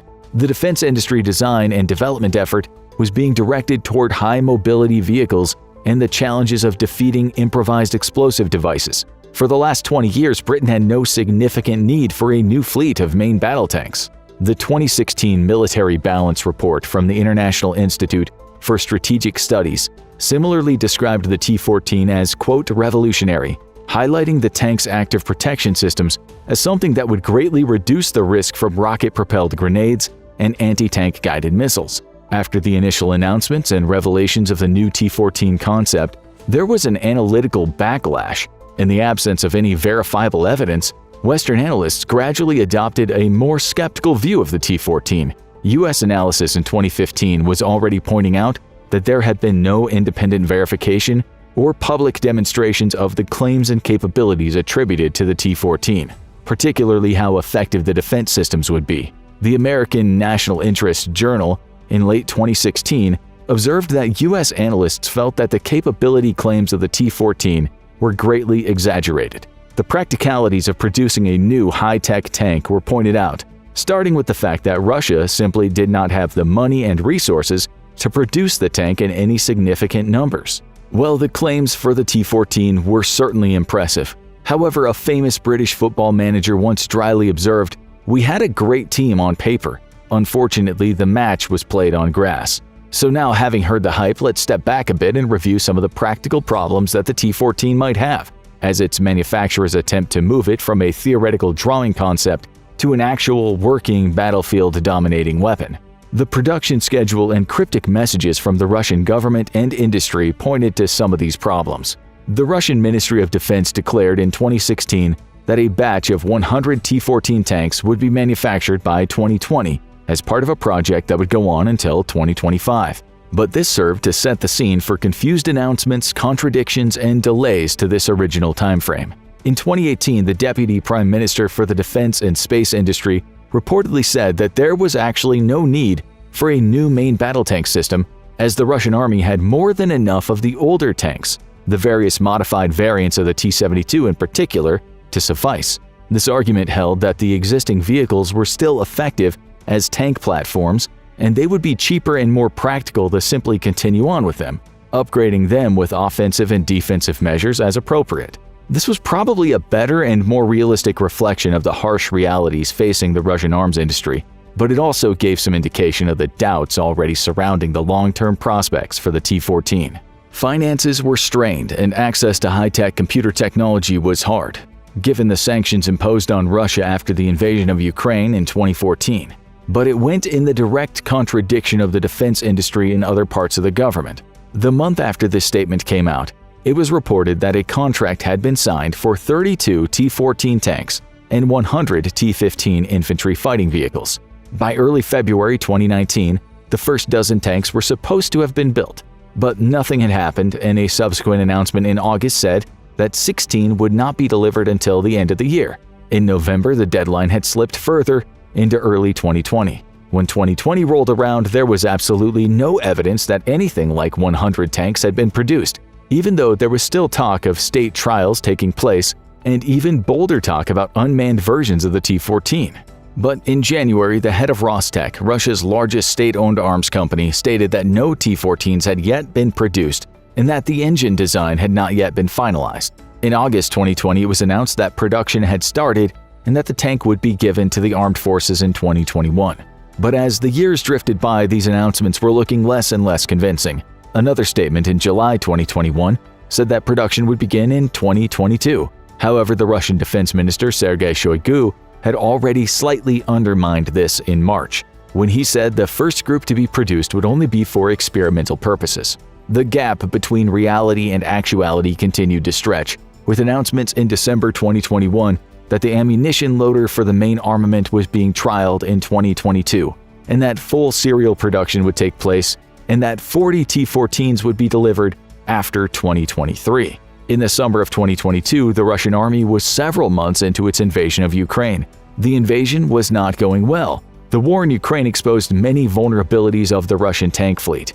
YouTube was awash with dozens of spectacular examples of tanks erupting in brilliant orange balls of flame, with the turrets hurtling skyward. This showed, amongst other things, that the automatic loading concept for the main armament were flawed. Shells were not being adequately protected inside the turret, with disastrous consequences. The tank designers scrambled to identify what lessons the current conflict might reveal for the T-14. The defensive measures attributed to the T-14 seemed designed to protect all sides, but not from above, which is becoming a favorite angle of attack for drones. Based on early experiences of Russian armor in Ukraine, ideas for modifications for the T-14 were drafted to extend the range of the active protection system, to offer more protection against rocket-propelled grenades and anti-tank guided missiles, and to add better defense against electromagnetic and microwave weapons. In addition, it became clear that minefields were still popular with both sides, requiring new ways of remotely dealing with this threat. This would point to more delays to production. A weapon system that can prove itself effective and reliable on the battlefield can make it a highly attractive sales option for other countries. The Russians have claimed that both the Indians and the Chinese had expressed interest, and perhaps Egypt and Belarus. But it's one thing to be interested, quite another to step up with a multi-million ruble contract. Norinco, China's state-owned defense corporation, has claimed that their own tank, the VT-4, is superior to the T-14. So, here's the big question. Given that the T-14 has been evident at victory parades since 2015, is there any evidence that it's been tested in combat operations? Nearly a decade on. Well, as of today, there's no credible evidence that the T-14 has any real combat experience to point to. Curiously, in 2020, Russian government sources floated the idea that the T-14 had been tested in Syria. This seems highly unlikely, even if we remembered that, quote, tested doesn't necessarily mean, quote, combat tested. But the big question mark now is whether the T-14 has seen any service in Ukraine. For propaganda purposes, and perhaps even more importantly, achieving the full overseas sales potential, it would be ideal for the Russian army to be able to point to T-14 tanks advancing across the Ukraine steppe, engaging and defeating the Western tanks, such as the German Leopard 2 and the American Abrams, with which the Ukrainian army is being equipped. A photograph of a T-14 posing next to the shattered hull of a decadent Western main battle tank would be the icing on the cake for President Putin. But so far, we've seen very little credible evidence of any T-14s in Ukraine in a serious combat role. Is it reasonable to expect that social media networks, open-source intelligence, and drones would surely have picked up pictures of the T-14 in action by now? The Ukrainians would have reported engaging something as distinctive and interesting as a T-14. Surely. In December 2022, Russian television showed clips of the T-14 undergoing what was described as combat training, and with a commentary that the tank had already been deployed to the combat zone. The size and nature of the combat zone was never clear, nor even if the tank was actually in Ukraine at all. The state-owned Russian press agency Novosti reported in late April 2023 that the T-14 had been used in an indirect fire role against Ukrainian positions. This implies the tank had been lined up behind a hill, forest, or built-up area, out of sight of the enemy and used as a form of artillery. This is not exactly the type of tactic envisaged for a frontline main battle tank. If this reporting is accurate, it suggests the Russians feel their T-14 is not yet ready for a full test in combat, or they're worried it might break down and get captured, or they're simply trying to score a propaganda victory, or all of the above. On the 9th of May 2023, no T-14 tanks appeared at the World War II Victory Parade. In July 2023, the Russian state-owned news agency TASS briefly noted that the T-14 was being used by Russian forces in southern Ukraine to test and assess the tank's performance. In any case, by the end of August 2023, the Ukrainians had never reported meeting it in battle, and on September 4th, the Russian press reported that the T-14 had been withdrawn from Ukraine. Perhaps the manufacturers simply wanted an "as used in Ukraine" tag and a photo opportunity for the marketing brochure. But interestingly, the report also stated that additional side armor protection had been added to the tank to guard against anti-tank strikes. Clearly, the conflict in Ukraine has been throwing up fundamental development challenges, not least from drones, anti-tank missiles, and long-range artillery for all tanks in armored warfare. And let's just pause a moment. There are many other factors that impact a tank's effectiveness on the battlefield beyond merely the size of the gun and the thickness of the armor. Morale, motivation, and training are crucial. Tactical doctrine decides how best a tank should be used. Cooperation with artillery, infantry, and air power is also vital. Having a three-man crew does offer much spare capacity for routine maintenance, cooking food, mounting sentry duty, and a host of other routine but tiring tasks in a combat zone. The Russian logistics system is in tatters, reliant on men to lug ammunition around rather than automated loading systems with pallets and machines to take the strain. You could have the best tank in the world on paper, but still see it abandoned because the crew is unwilling to move into the assault, or the tank has shed a track, or because they simply have run out of fuel. But still, the myths and hype persisted. In some elements of the Russian media, there was still seemingly misplaced confidence that the T-14 would be a world beater.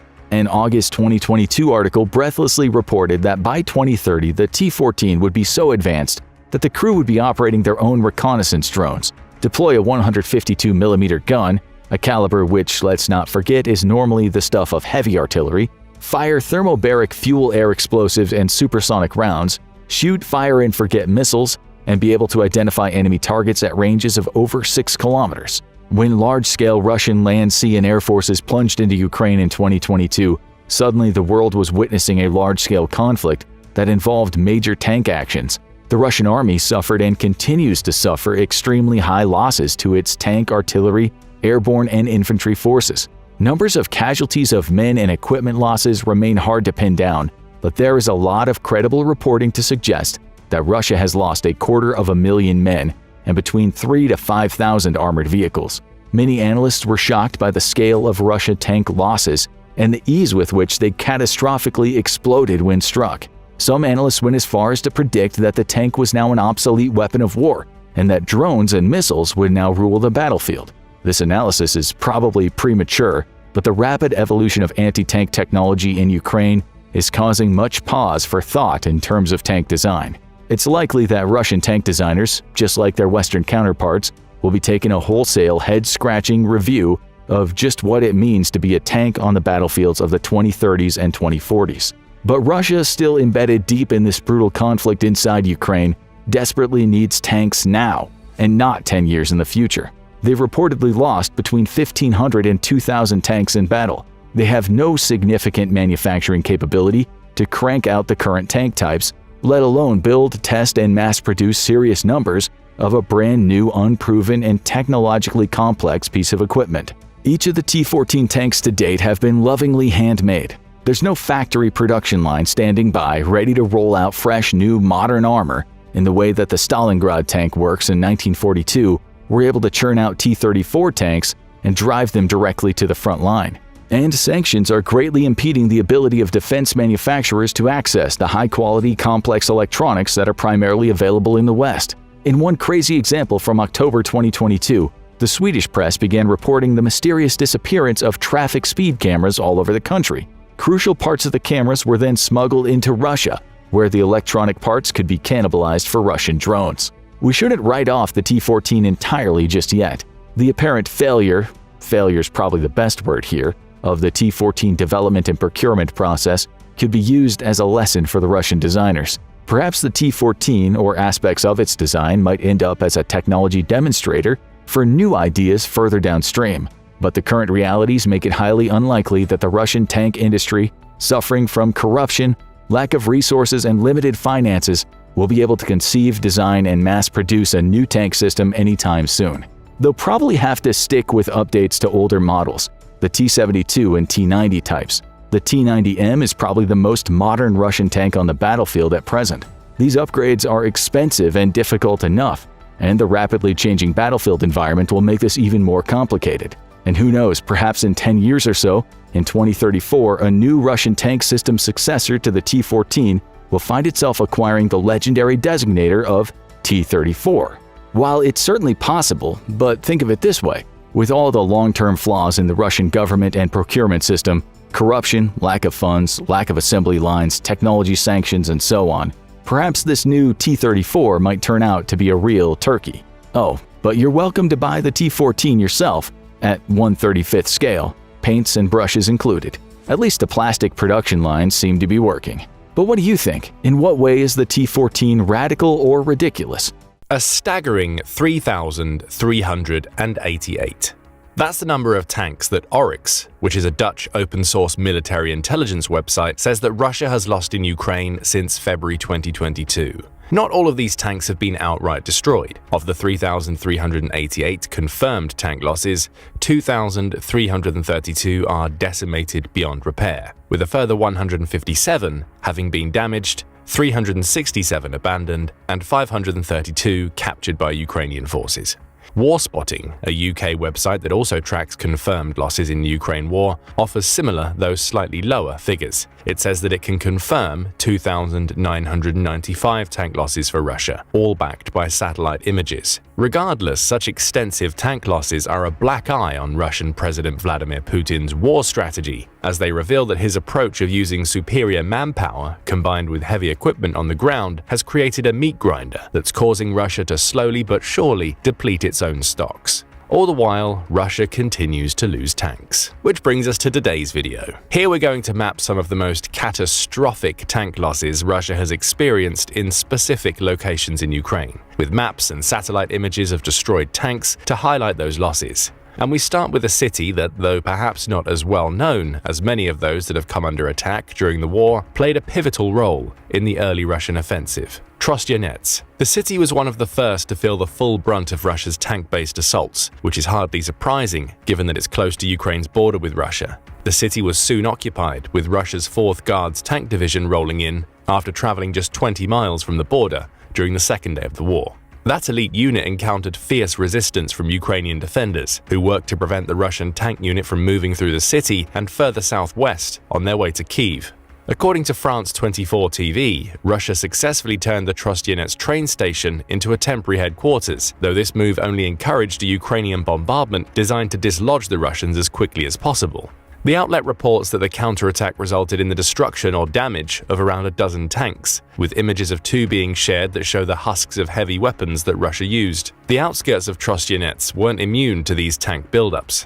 In March 2022, Militani shared images of more decimated Russian tanks in the Sumy region, including a T-80U and a T-80BV. Other images showed destroyed armored vehicles such as 3 BMP-2s, as well as a handful of Russian encampments on the outskirts of the city. A year following the assault on Trostyanets, Ukraine had successfully recaptured the city, with more photos emerging of the tanks Ukraine had successfully destroyed in the city. Radio Free Europe shares an image that shows a preserved T-34 tank, which was used as part of the battalion that took the city back from Nazi control in 1943, standing proudly on its plinth, surrounded by shattered remnants of more modern Russian vehicles. We also see a satellite image of what the city looked like under Russian occupation, with one highlighting the train station used as Russian headquarters surrounded by 24 vehicles, including tanks, all with the famous tank monument standing proudly in the center. Ultimately, Ukraine managed to destroy an entire Russian military column in both its defense and the later retaking of Trostyanets.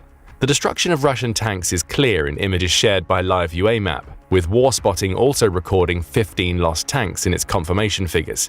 These losses include several variations of the T-80 and T-72, which combined to form the backbone of Russia's early assaults in Ukraine. Several of these tanks are seen turretless, suggesting they were struck by rocket-propelled grenades, with one image even showing a completely shattered T-80U. Of course, Trostyanets was far from the only region in Ukraine to be swarmed with tanks during the early months of the war. There were many others, with Bravary being among the most pivotal. Situated just 15.5 miles to the east of Kyiv, Bravary was little more than a suburb before Russia's tanks came rolling in from the Chernihiv Oblast. It then became a battleground. Russian troops poured into the suburb as part of a convoy traveling along Highway M01, with that column including both the 6th and 239th Tank Regiments of Russia's 90th Guards Tank Division. Interestingly, Russia didn't dedicate many of its more modern T-80 tanks to this column, instead preferring to focus on the T-72 and its variants, likely under the mistaken belief that they would roll through the suburb without facing resistance. But resistance came. Ukraine attacked the column, attempting to destroy the lead and tailing vehicles to prevent Russia from moving deeper into Bravary while also preventing its escape. Only the former tactic worked, leading to heavy fighting erupting in the suburb as Russia's tanks attempted to escape. Not all of them managed to leave Bravary intact. Dramatic drone shot footage of the assault published by the Evening Standard shows Ukraine's assaults on these tank columns, with several going up in smoke as the rest of the tanks maneuver to make their escape. For around 3 weeks, Bravary became a battleground as it was forced to endure Russian shelling while the country's troops attempted to take territory. The Russian advance failed, however, with Ukraine managing to recapture a host of villages in Bravary while claiming that Russian forces had almost left the suburb by April 1, 2022. A day later, the entire Kyiv Oblast, of which Bravary is a part, was declared completely free of Russian soldiers. Images released by War Spotting show the extent of the damage caused to Russia's tanks following the Battle of Bravary. Around 40 tanks were damaged or destroyed, practically all of them being T-72 or variants, with many being shown turretless as the victims of rocket and drone attacks. The battle served as another early warning sign to Russia that taking Ukraine would not be as easy as it thought. Given the volume of tank losses, it should have also become clear to Putin at this point that relying on large columns of tanks to take territory may not work as well as he thought. Chupakivka was also an early victim of Russia's tank-based assaults. But again, Ukraine defended. Its success in this region is highlighted by an image shared by Reuters in May 2022, showing the burnt-out husk of a Russian tank sitting on the road next to a field. In that field stands a horse, quietly grazing and seemingly impervious to the fighting going on all around it. War Spotting reveals that tank to be a T-80U, which had previously been photographed as part of a pair on February 27th. It, like so many other Russian tanks, appeared to have been the victim of a Ukrainian counterstrike, with War Spotting revealing that 3 other tanks, all T-80 variants, have also been destroyed in the region. Interestingly, Chupakivka has another claim to fame in the context of the Ukraine war. In May 2022, the BBC reported that a Russian soldier named Vadim Shishimarin had been captured in the region. A former tank commander, Shishimarin became the first Russian to be convicted of a war crime during the conflict, after he admitted shooting a 62-year-old man named Alexander Shelipov in Chupakivka. The case was also noteworthy due to the young age of the tank commander.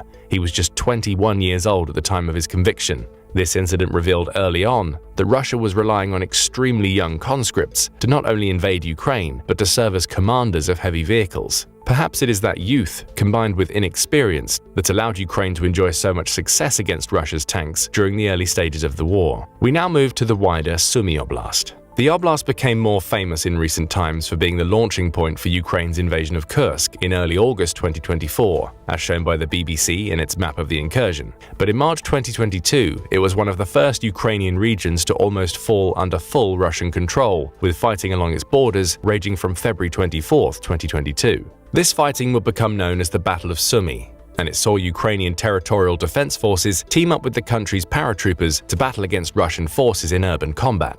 That early fighting led to the destruction of a Russian tank column. Images shared on X, formerly known as Twitter, show the initial capture of Sumy, including tanks rolling through the oblast's main city streets, with other footage published by BNO News showing parts of the city on fire as fighting raged. Following the destruction of the Russian tank column, Ukraine's paratroopers were ordered to leave Sumy, leaving it in the hands of a few thousand local volunteers who only had access to rifles and a handful of anti-tank weapons. Those volunteers made the most of their limited supplies, preventing the Russian military and its tanks from entering the city and forcing them to instead circle Sumy and attempt to bypass it.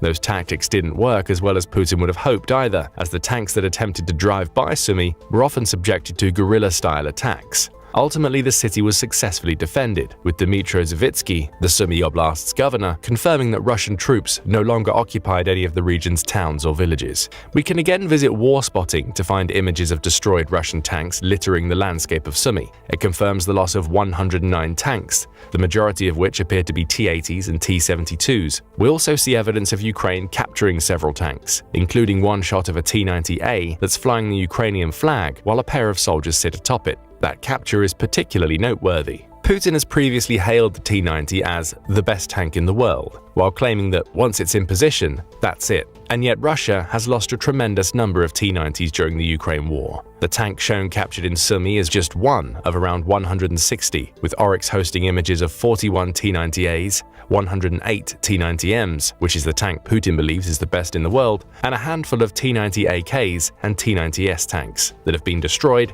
captured, or abandoned in Ukraine since February 2022. The International Institute for Strategic Studies estimates that Russia had around 67 T-90Ms in active service when it invaded Ukraine, with the ability to build around 40 per month before the invasion. That means almost all of the T-90Ms Russia had when it entered Ukraine have now been lost, along with a large number of those it's produced in the months since. Bear in mind that the country's T-90M production will have also slowed down following the invasion due to sanctions placed against Russia, which is likely a large part of the reason why Putin is relying so heavily on Soviet-era tanks today. But more on that later. For now, we can conclude that the Sumy invasion ended up being a failure for Putin, as did many of his invasions during the early months of the war. Even in cases where Russia was able to establish temporary control over a region, such as it did in Trostianets, it was eventually driven out, while losing dozens, if not hundreds, of tanks in the process. And then there's Kyiv. Ukraine's capital was the obvious main target for Putin during his initial invasion of Ukraine. The BBC's maps of the early stages of the war show how close Russia actually came to taking the city, with Putin's troops successfully managing to set up regions in which it maintained limited control on the outskirts of Kyiv by March 2022. However, by November of that same year, Russia's forces had been completely removed from the northeastern regions near Kyiv, marking Putin's abject failure to take Ukraine's capital. As for Russian tanks, satellite images published by Space.com show exactly how Putin intended to take the city. Those images show a 40-mile-long convoy featuring tanks and armored vehicles stretching from Probiersk to the Antonov International Airport, which sits just 6.2 miles away from Kyiv. That airport was the site of a key battle in the war, one which Ukraine eventually won, but it's the convoy that shows how disastrous Putin's tank-based strategy could end up being. Do you remember the tactics that Ukraine used in Brovary when faced with a similar, though smaller, convoy? Its soldiers attacked the head and tail of the convoy intended to prevent its advance, while also cutting off its escape. In that case, Ukraine wasn't fully successful. Though it destroyed the convoy's head, the tail remained intact, allowing Russia to withdraw its tanks and launch a secondary assault that led to a wider battle. The tactic proved much more successful against the Kyiv convoy. Speaking to eyewitnesses and military personnel, the BBC revealed that the lines of tanks and armored vehicles attempting to move into Kyiv was less of a convoy and more of a traffic jam. Putin had made a key strategic error. He believed his troops would face such little resistance that they could all drive along one main stretch of road, while giving themselves very few options for rerouting should Ukraine attack. A map shared by the BBC showed the routes this convoy took as it attempted to reach Kyiv, noting that it eventually grew to include 1,000 tanks and 2,400 mechanized infantry vehicles. Ukraine set up checkpoints along the route, and using a combination of rocket-propelled grenades, drones, and even petrol bombs, its soldiers managed to somehow halt the convoy's advance. Artillery and airstrikes joined the counterattack, bringing the convoy to a complete standstill. Russia had little choice but to abandon hundreds of its tanks and trucks, the BBC reports, with the low light for Putin being the 370 tented army trucks his troops had to leave behind as they tried to escape Ukraine's shelling. By the end, the Kyiv convoy became little more than a graveyard, filled with the heavy vehicles Putin had attempted to use to overrun the city. Ukraine was jubilant over its success, so jubilant in fact that in August 2023 it held a special event in Kyiv in celebration of 32 years of independence from Soviet rule that saw it drag out the burnt-out husks of dozens of tanks that had been destroyed near the city. Reuters published a picture of the event in which you can see 7 tanks lining a street as Ukrainians mill around examining them.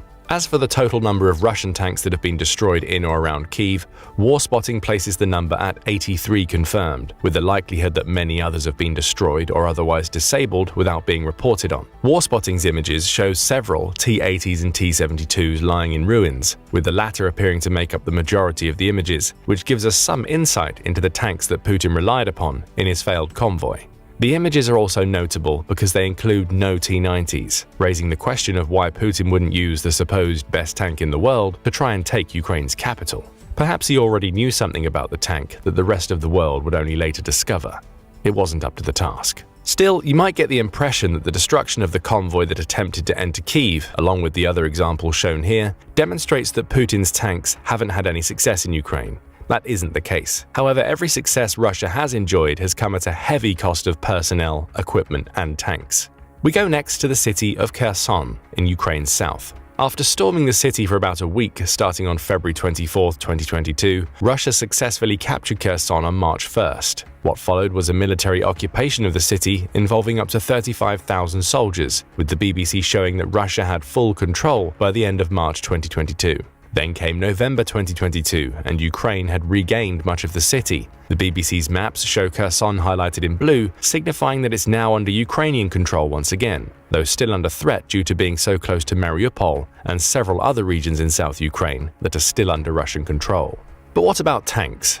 In January 2024, Forbes published a picture of a T-90 tank, supposedly belonging to Russia's 17th Tank Regiment, elevated on a transporter as it was being carried to the front lines near Kherson. However, that tank wasn't there to take part in a renewed assault on the city. Instead, Ukraine's claims that the 17th Tank Regiment is now responsible for retrieving the scores of vehicles the Russians have lost while trying and failing to dislodge the Marines from Kherson. Forbes claims the battalion likely includes tens of T-90s, again, remembering that these are Russia's best tanks for the cleanup operation. They were there in January, Forbes claims, because Russia had lost at least 163 tanks and other fighting vehicles as it attempted to retake the city during the last 3 months of 2023. The scale of the losses is once again showcased by Warspotting, which has proof of 208 destroyed or disabled vehicles in the Kherson Oblast. There is a wider spread of tanks in these images than seen in other locations covered so far. T-74s are common, of course, but Warspotting also has images of T-90s sitting turretless within the oblast, having been victims of drones or rocket attacks by Ukraine. There are also a large number of T-62s in these images, which are tanks that first entered service in 1961 during the height of the Soviet Union. From these images, we again see evidence of Putin being forced to rely on Russia's older tank stock to maintain his assaults on Ukrainian territory, with the handful of T-90s shown destroyed also demonstrating that even his most modern tanks can't withstand Ukraine's attacks. Now the T-90s are relegated to cleanup duty. As for the T-72s and T-62s, dozens of them line the roads and fields of the Kherson Oblast as a stark reminder to Putin that even his initial successes often end up in failure. Then we come to Kharkiv, where Putin may have had some early success in Kherson before being forced to withdraw. Kharkiv was subject to an extensive battle that saw Russia fail to gain any ground while losing hundreds of tanks in the process. Located just 19 miles south of Ukraine's northern border with Russia, Kharkiv was a major military target for Putin in the early stages of the war. February 24th saw 20,000 Russian soldiers gather in Belgorod just north of that border, with the goal apparently being to occupy Kharkiv within 2 days. That didn't happen. Instead, we saw a similar pattern in this battle to many in the early days of the war. Russia attempted to advance, Ukraine repelled, and Russia had to resort to artillery strikes supported by tanks to try and take the city. By May 2022, Ukraine had overcome a Russian effort to surround Kharkiv and launched a counter-offensive that ultimately led to Russia being pushed out entirely. Constant fighting, much of it involving Russian tanks, has existed in the general Kharkiv region ever since. In July 2024, Newsweek published a map that appeared to show that fighting was moving in Ukraine's favor, with Ukraine having managed to secure a 15.5-mile perimeter around the city as Russia attempted to advance from the northeast. That same month saw the New Voice of Ukraine publish statistics showing that the most recent Russian push for Kharkiv had met with abject failure. Over 90% of Putin's offensive forces near the city had been destroyed, resulting in the deaths of 2,936 Russian soldiers, along with 6,509 who were wounded in battle. As for tanks, they litter the landscape of Kharkiv. Returning to war spotting, it's been confirmed through satellite imagery or pictures taken by drones or on the ground that Russia has lost 502 tanks in the Kharkiv Oblast. Again, T-72s and T-80s make up the majority of the losses, though as seen in Kherson, there is also a substantial number of Soviet-era T-62s among the wrecked Russian tanks. As has been a pattern for the majority of the war, many of the destroyed or disabled tanks no longer have turrets, indicating drone and rocket attacks have taken them out. We also see many sporting cope cages, which are essentially makeshift cages placed over a tank turret to protect it from the initial explosion caused by an incoming projectile. They appear to have offered little to no protection. The battles we've covered so far all began during the early days of the war, with Russia either failing to secure a target or briefly securing it only to lose it to a counter-offensive later. Along the way, Putin has experienced hundreds of confirmed tank losses in these regions, with the likelihood being that there are many hundreds more that have gone undocumented. Fast forward to July 2022, and Putin has turned his attention to Ukraine's east. Specifically, he was attempting, and still is attempting, to take the Donbass region. A key early part of that strategy involved taking the fortified city of Bakhmut, with Putin placing a great deal of importance on liberating the city from Ukraine. He succeeded. Between July 2022 and May 2023, Russia and Ukraine were engaged in the protracted Battle of Bakhmut. Maps shared by Al Jazeera showcased the Russian advance during this period, painting a picture of a takeover that took almost a year to fully complete. Russia still controls Bakhmut, though it experienced massive losses of both personnel and tanks along the way. In March 2023, 2 months before Russia finally claimed Bakhmut, the BBC published figures claiming that Putin had lost up to 30,000 soldiers trying to secure the city. These losses would have included tanks, with firefights on the ground often seeing Russian troops attacking with tank support. By May 1st, Ukraine was claiming that Russia had dedicated 25,600 soldiers, along with 65 tanks and 450 armored vehicles, to the final stage of the battle. It's unknown exactly how many of those tanks Russia ended up losing. However, we do know that fighting near Bakhmut hasn't stopped, even though Russia controls the city. In October 2023, for instance, Newsweek published a story claiming that a single battle in Bakhmut had resulted in Russia losing 6 tanks in just 24 hours. While it's unlikely that this rate was the standard for the main Battle of Bakhmut, it shows just how much damage Ukraine can cause. War spotting showcases that even further. It confirmed that there are at least 185 Russian tanks either lost or destroyed around Bakhmut, including several T-90s that have been photographed having taken extensive damage while carrying cope cages. T-72s and T-80s are also common among the images of destroyed tanks, followed by T-62s and T-64s. Putin didn't win in Bakhmut through superior strategy. He won by sending tens of thousands of Russian soldiers to their deaths while losing hundreds of his tanks along the way. The story is the same for another of Russia's most important military victories in the Ukraine war, Avdiivka. In October 2023, Russia launched a full-blown assault on Avdiivka, with its tactics being practically a mirror image of what had been seen in Bakhmut. The siege lasted for around 4 months, resulting in Russia finally securing the city and surrounding its villages in February 2024. There was at least a hint of strategic importance to this attack, with Avdiivka being home to Ukraine's largest coke plant, as well as potentially providing a route out of Donetsk and in other regions in the Donbass. But as we saw in Bakhmut, Putin's victory came at a high cost.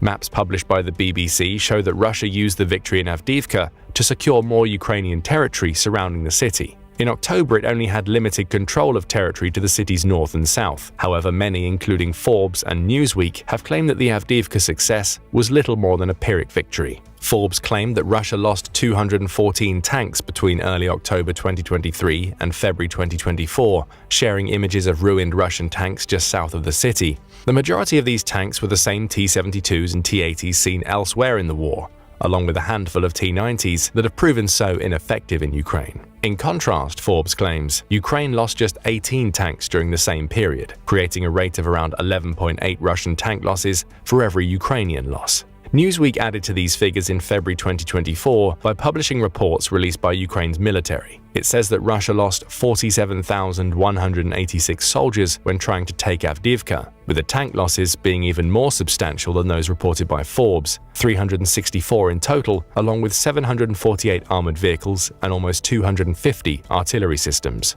Those figures haven't been confirmed independently, but But we do know that there are at least 39 damaged or destroyed Russian tanks in Avdiivka thanks to images published by Warspotting. As usual, these tanks are predominantly T-80s and T-72s, though there are a couple of T-90s and far older T-62s thrown into the mix. Cope cages are seen on many of the tanks too, showing that using these protective measures had become a common Russian tactic by the time of the Battle of Avdiivka, even if so many images of destroyed tanks show that they were ineffective. What can we deduce from all of this information? In every major battle against Ukraine, Russia has relied on tanks to place pressure on its enemy. The result has been catastrophic losses, adding up to over 3,000 confirmed, and the likelihood of many more thousands of lost tanks that haven't been photographed. And to demonstrate how desperate Putin's tank situation is becoming, we can once again rely on satellite images. In August 2023, Universe Space Tech published satellite images of a hidden Russian military storage facility in Siberia. The before and after pictures show that the vast majority of that facility's tanks are already gone, which is a situation that's being mirrored in almost every other storage facility Moscow controls.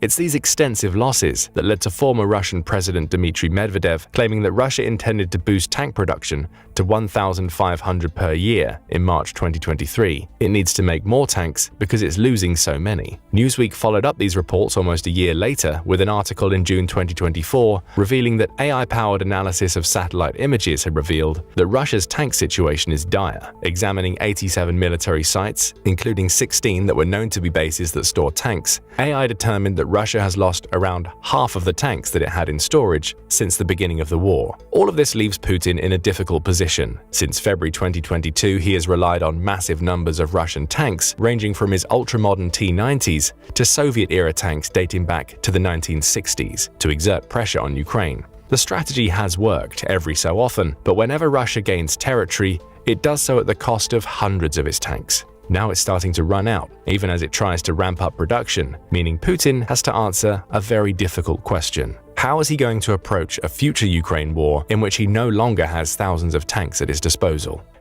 It's November 2021 and a fleet of Russian T-80 tanks are rolling into Crimea. These tanks will eventually find their way into Ukraine, where they'll be used as part of the concerted ground offensive Russia's been operating for most of the year. But there's something strange about these T-80s. A video of one struggling through the mud in Crimea showed what appeared to be a load of junk wrapped around its turret. Closer inspection revealed that junk to be a makeshift slat roof, looking almost like a garden table, and later pictures on Twitter showed that this wasn't a one-time occurrence. More T-80s rolling into Crimea had them, and even more strangely, every single one seemed to be a makeshift roof rather than following any structured design. This junk wrapped around the T-80 turrets turned out to be cope cages. They were supposed to be Russia's big defense against the anti-tank capabilities that Javelin missile systems brought to Ukraine. But have they worked out the way they were intended, or did cope cages turn out to be a complete waste of time and effort that ultimately proved ineffective while making Russia look ridiculous in the eyes of its enemies? This video aims to find out, and we'll start with the most obvious question. What is a cope cage? Cope cages have several more official-sounding names. Cage armor, slat armor, and bar armor are all terms that give a better idea of what they're supposed to do: protect tanks and other heavy military vehicles against explosive weapons. Specifically, they're supposed to protect against high-explosive anti-tank or heat weapons.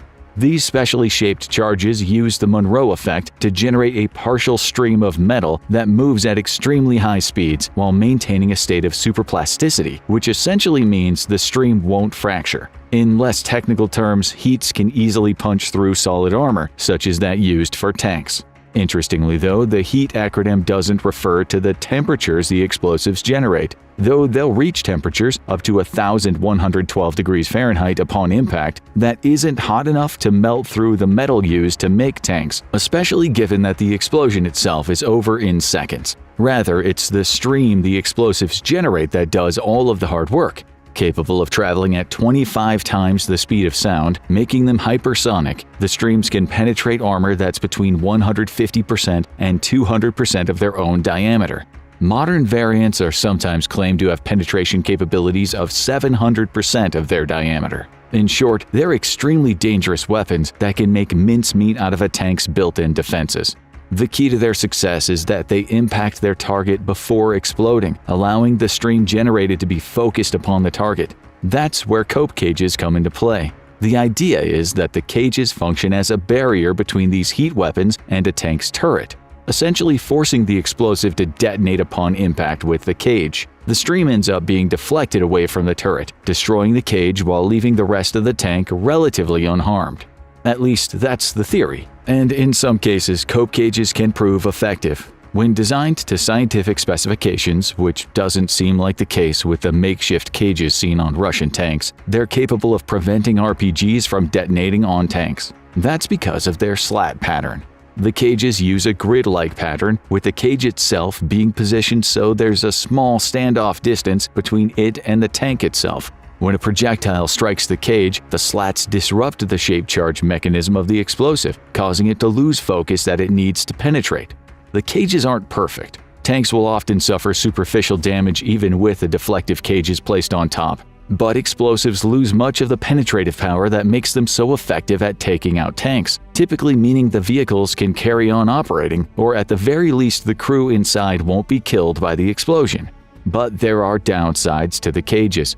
For one, even though a cope cage is designed to be lightweight and modular, meaning it can be built up fairly easily on almost any type of tank, it'll still impact the vehicle. A cage adds to the tank's weight, limiting its mobility, and its position over the turret can also hamper visibility. It's also worth pointing out that not any old slat design will work for these cages. Technology.org points out that their effectiveness relies on several factors, including their design, build quality, and how the cage is deployed on a tank or armored vehicle.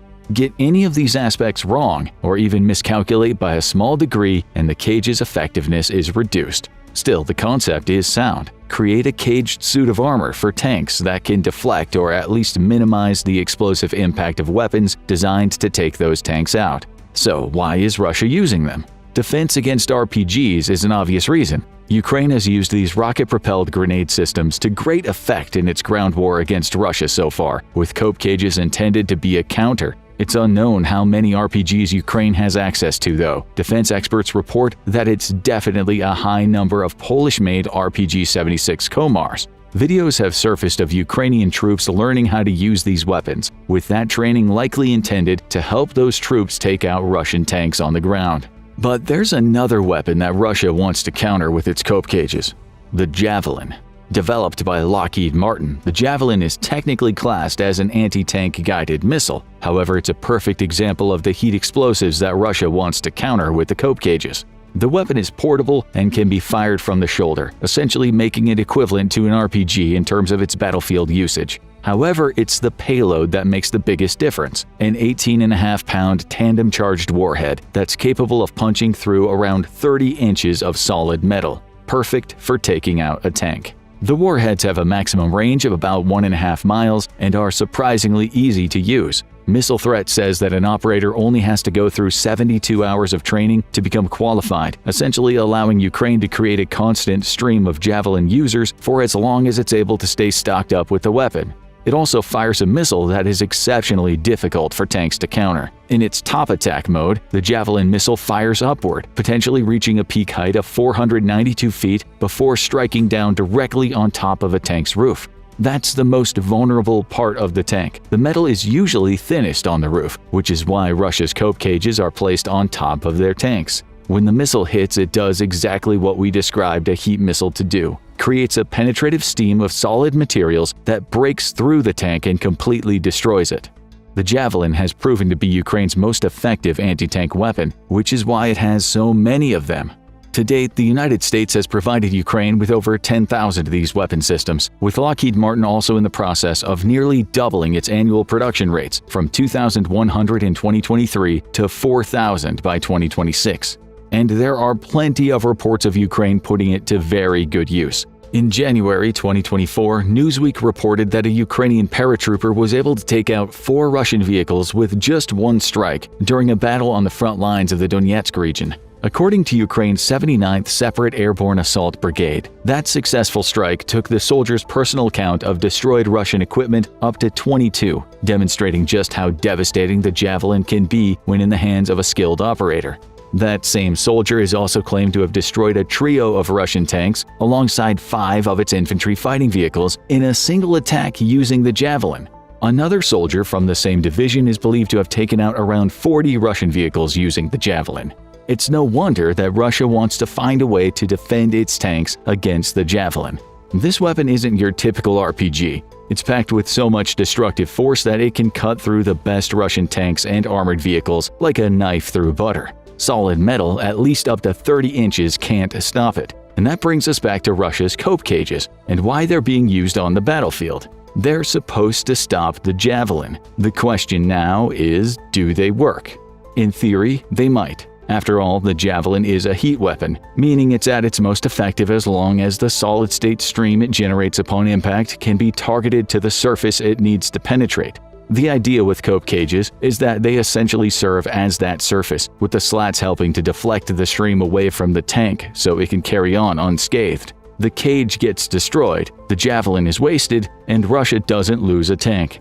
But is that how it all comes together in practice? The reports of so many tanks being destroyed by Javelins in 2024, well over a year after we first saw Russian cope cages in action, should serve as a clue.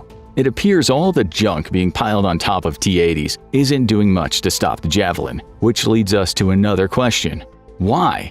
After all, the theory is sound, so what's so wrong about Russia's cope cages that they're incapable of stopping the Javelin? The answer lies in design, both on the Russian end of the spectrum and of the Javelin itself. Russia's cope cages appear to follow no rhyme or reason to their construction. Each that's been seen has been different from the last, meaning they haven't been specially patterned to properly deflect against Javelins. The theory goes out the window when the practical application of the idea is as poor as we've seen on the Russian tanks. And while those makeshift cope cages might still be able to deflect old RPGs that date back to the Soviet era, they're not going to be able to do much against the much more modern and much more powerful Javelin. Then there's the Javelin design itself. It all comes down to the tandem charge nature of a Javelin missile. According to the national news, the Javelin is equipped with a pair of charges. The first, smaller charge is made to specifically blast away any defensive armor that the target might have, with the second charge being much larger and responsible for penetrating the target itself. Typically, the first charge is intended to take out the explosive armor that modern tanks often have on their roofs. But in the context of tanks and cope cages, that would mean a Javelin's first charge would take out the cage, clearing the way for the main charge to penetrate the tank. That appears to be exactly what's happening. Another issue Russia faces is that cope cages are best used to counter anti-tank weapons that have their fuses in the nose. Again, the idea is that the contact with the cage triggers an explosion, with the gap between the cage and the tank helping to mitigate the effects of that explosion. The problem for Russia is that the Javelin doesn't have a fuse in its nose, so a cope cage can't crush the fuse, triggering an early detonation, and it'll instead get ripped to shreds by the Javelin's initial charge. It's also worth pointing out that a Javelin's fuse doesn't work the same way as one in a standard RPG. The Javelin instead has a proximity fuse, one that's capable of detecting the missile's distance from its target. When fired in top attack mode, the Javelin uses that fuse to explode before it would ever make contact with the cope cage. Again, that contributes to the effectiveness of the tandem charge design. The initial explosion takes out the cage before the Javelin's main charge penetrates the tank. So, cope cages seem to be ineffective as a defense against the Javelin or similar next-generation light anti-tank weapons, or NLAWs. And we can see that from Russia's tank loss figures in Ukraine. In February 2024, Reuters reported that Russia is believed to have lost 3,000 tanks during the war, which is a number equivalent to the country's entire pre-war active inventory of tanks. It has plenty in reserve, of course, though many of its other tanks are older and aren't as armored, making them even easier pickings for weapons like the Javelin. Plus, Russia switching to a near full-time war economy means that it's now producing new tanks at a solid rate, allowing it to build replacements. Still, the loss of 3,000 tanks has been a massive dent to its ground assaults, with Russia having to adapt by focusing on aerial assaults, such as its use of glide bombs in Avdiivka. In that context, it's clear that Russia will do anything it can to protect the rest of its tanks. As Alexander Neil, who's a defense analyst based in Singapore, puts it, 3,000 tanks is an astounding figure. Though he points out that some of these 3,000 will have been older tanks, it's likely that Russia has lost much of its advanced tank inventory. And even though it brought between 1,000 and 1,500 tanks into service in 2023, replenishing its stock in the process, the odds are that most of these are older tanks that have been repurposed rather than brand new tanks. So, for as ineffectual as cope cages seem to have been, Russia may still keep using them just on the off chance that they could protect a tank against a javelin. Russia has also suffered another form of loss from its use of cope cages. It's given Ukraine an easy propaganda victory. Vice reports that Ukraine very quickly sent a message about just how effective its javelins were about a month after the first evidence of Russia using cope cages on tanks in Crimea emerged. The country posted a training video to its official Facebook page, lasting just 1 minute and 47 seconds. In that video, a Ukrainian soldier briefly discusses the javelin before showing it being used. The target? A still tank with a cope cage on top. The javelin obliterated the tank, sending a clear message to Russia that Ukraine had the equipment to render the junk on top of Russia's tanks practically useless. And given that Ukraine has managed to secure a pretty steady supply of javelins since those early months of the war, Russia likely can't rely on it running out anytime soon. Moscow has also found itself on the wrong side of a meme campaign. Not long after the first images of Russian cope cages emerged, memes soon started cropping up on X to mock them. One image showed Russia's President Vladimir Putin with a cope cage on his head, with later pictures following the same theme. The idea was simple: paint Russia's military staff as small-brained idiots who need cope cages to protect their tiny intellects. Even the Wikipedia page for Russia's T-90 tanks found itself embroiled in a small editing war, with the more charitable term improvised slat armor repeatedly getting changed to cope cage. Now that page includes an entire section dedicated to the phenomena. Ukraine used Russia's tank cages to make Russia itself look stupid, a country using a relic from a bygone era of war to utterly fail in defending itself against Ukraine's more modern weaponry. But how accurate was that depiction really? In other words, despite their ineffectiveness against the javelin, is there any other reason why Russia would continue to use cope cages? There is, and it's that cope cages are still effective against some of the weapons Ukraine uses to destroy tanks.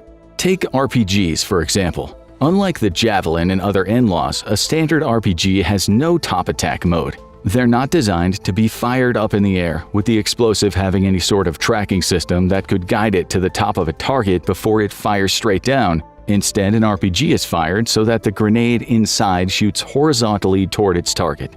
That's where cope cages can be effective. The slat design can crush the fuse in the RPG's nose and deflect the explosion away from the vulnerable tank turret. Even if the rocket is fired at the front, back, or side of a tank, a cope cage can serve the same purpose.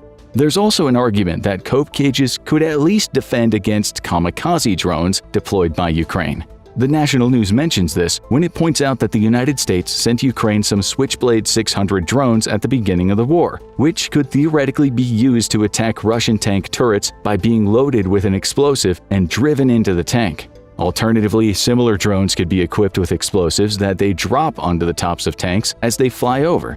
In both cases, a cope cage could prove useful, because these types of explosives wouldn't be capable of generating the solid metal stream that the Javelin uses to penetrate a tank's defenses. They're also not carrying tandem charges, meaning a barrier could deflect the attack. There's also evidence that other countries are or have previously used cope cages to great effect. Israel, for instance, is using them in their fight against Hamas.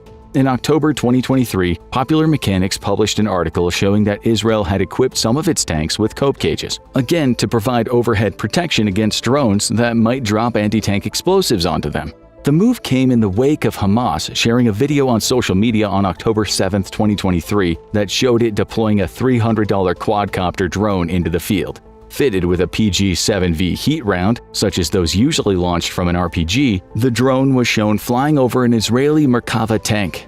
The video shows the quadcopter dropping its heat round, which misses the main gun barrel but comes to rest on the armor above the tank's engine compartment. Moments later, fire is shown streaming out of that engine compartment, suggesting the round was successful at crippling the tank. But there are differences between Israel's use of cope cages and Russia's. For one, Israel doesn't have to worry about being attacked with javelins or similar NLAWs. It's fighting insurgents who rely on using RPGs and drones to strike, with the heat weapons it'll face not having the tandem charges seen in the Javelin. So, the cope cage can do its job in this situation by deflecting the explosion away from the tank's body. Videos showing Merkava 4s equipped with cope cages also shows that the armor being used on the Israeli tanks is far more consistent than that seen on Russian tanks. There's clearly a specific design that's being created and followed, meaning Israel's cages are likely built to counter specific weapons. That's a far cry from Russia's cope cages, which all seem to be ramshackle defenses that could have been built using household materials for all anyone knows. In other words, Israel isn't jury-rigging cope cages, it's building them for a specific purpose. Still, this shows that Russia's cope cages could have their uses. RPG and drone attacks are common on the ground in Ukraine, with the cages, if properly designed, being possible defenses against both. The issue is that Ukraine has javelins, and Russia doesn't appear to have invested in actually building suitable cages for its tanks. They're just made out of whatever's available, meaning it's impossible to maintain any sort of consistency. So, with that in mind, why is Russia still using its cope cages?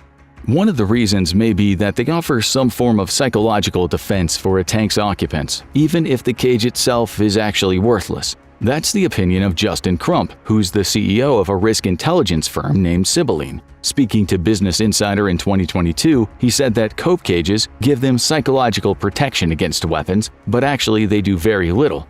That same Business Insider article also shows an old T-55 or T-54 tank with what appears to be a wooden cope cage built on top of it. While the source of that image wasn't confirmed, the tank carried the same Z symbol that many tanks sent into Ukraine carry, suggesting it was actively being used on the front lines. But if a cope cage made using metal would prove useless against a javelin, one made out of wood may as well not even exist. Perhaps there's something to the psychological argument after all. So where does this leave Russia in terms of cope cages? It's clear that the country has decided that the added weight, visibility issues, and potential mobility problems a cope cage created are outweighed by the benefits the cage could provide. And it's true that a cage that's made well enough to deflect an RPG round or an explosive dropped by a drone could save Russian lives and equipment. But the fact is that Russia's cope cages just aren't good enough for either purpose thanks to their ramshackle designs. And when they're faced with a weapon as powerful as the javelin, as well as any other tandem charge in-law, they simply aren't capable of stopping anything. But what do you think? Does Russia deserve all the mockery it's received for its use of cope cages in Ukraine? Or do you think it's a legitimate strategy, albeit one that's been executed poorly, that could save a tank if it faces standard RPG fire or a top-down attack by a drone? Imagine trying to invade a country without checking your combat vehicle storage to see if you have enough T-14 Armatas to actually pull it off. Sounds crazy, right? Well, that's exactly what Putin seems to have done in the Russian-Ukraine conflict. You've probably heard it before, but we're here to say it again. Russia is running out of tanks, and it's embarrassing. But wait, Russia's military is supposed to be a force not to be reckoned with. How did it come to this? Is Ukraine so skilled at getting rid of these tanks, or is the Russian army somehow failing at utilizing the ones they do have? Had. Let's find out. Here's where it all started and quickly went from bad to worse. For Russia, of course. In the little more than a year since Putin began his full-scale invasion of Ukraine, and it hasn't quite gone as planned. Russian troops failed to take the capital Kyiv, facing extraordinary resistance from Ukrainians. As Ukraine began to receive advanced military hardware and support from Western countries, Russian troops were pushed back into the east of the country, becoming stuck in a devastating war of attrition.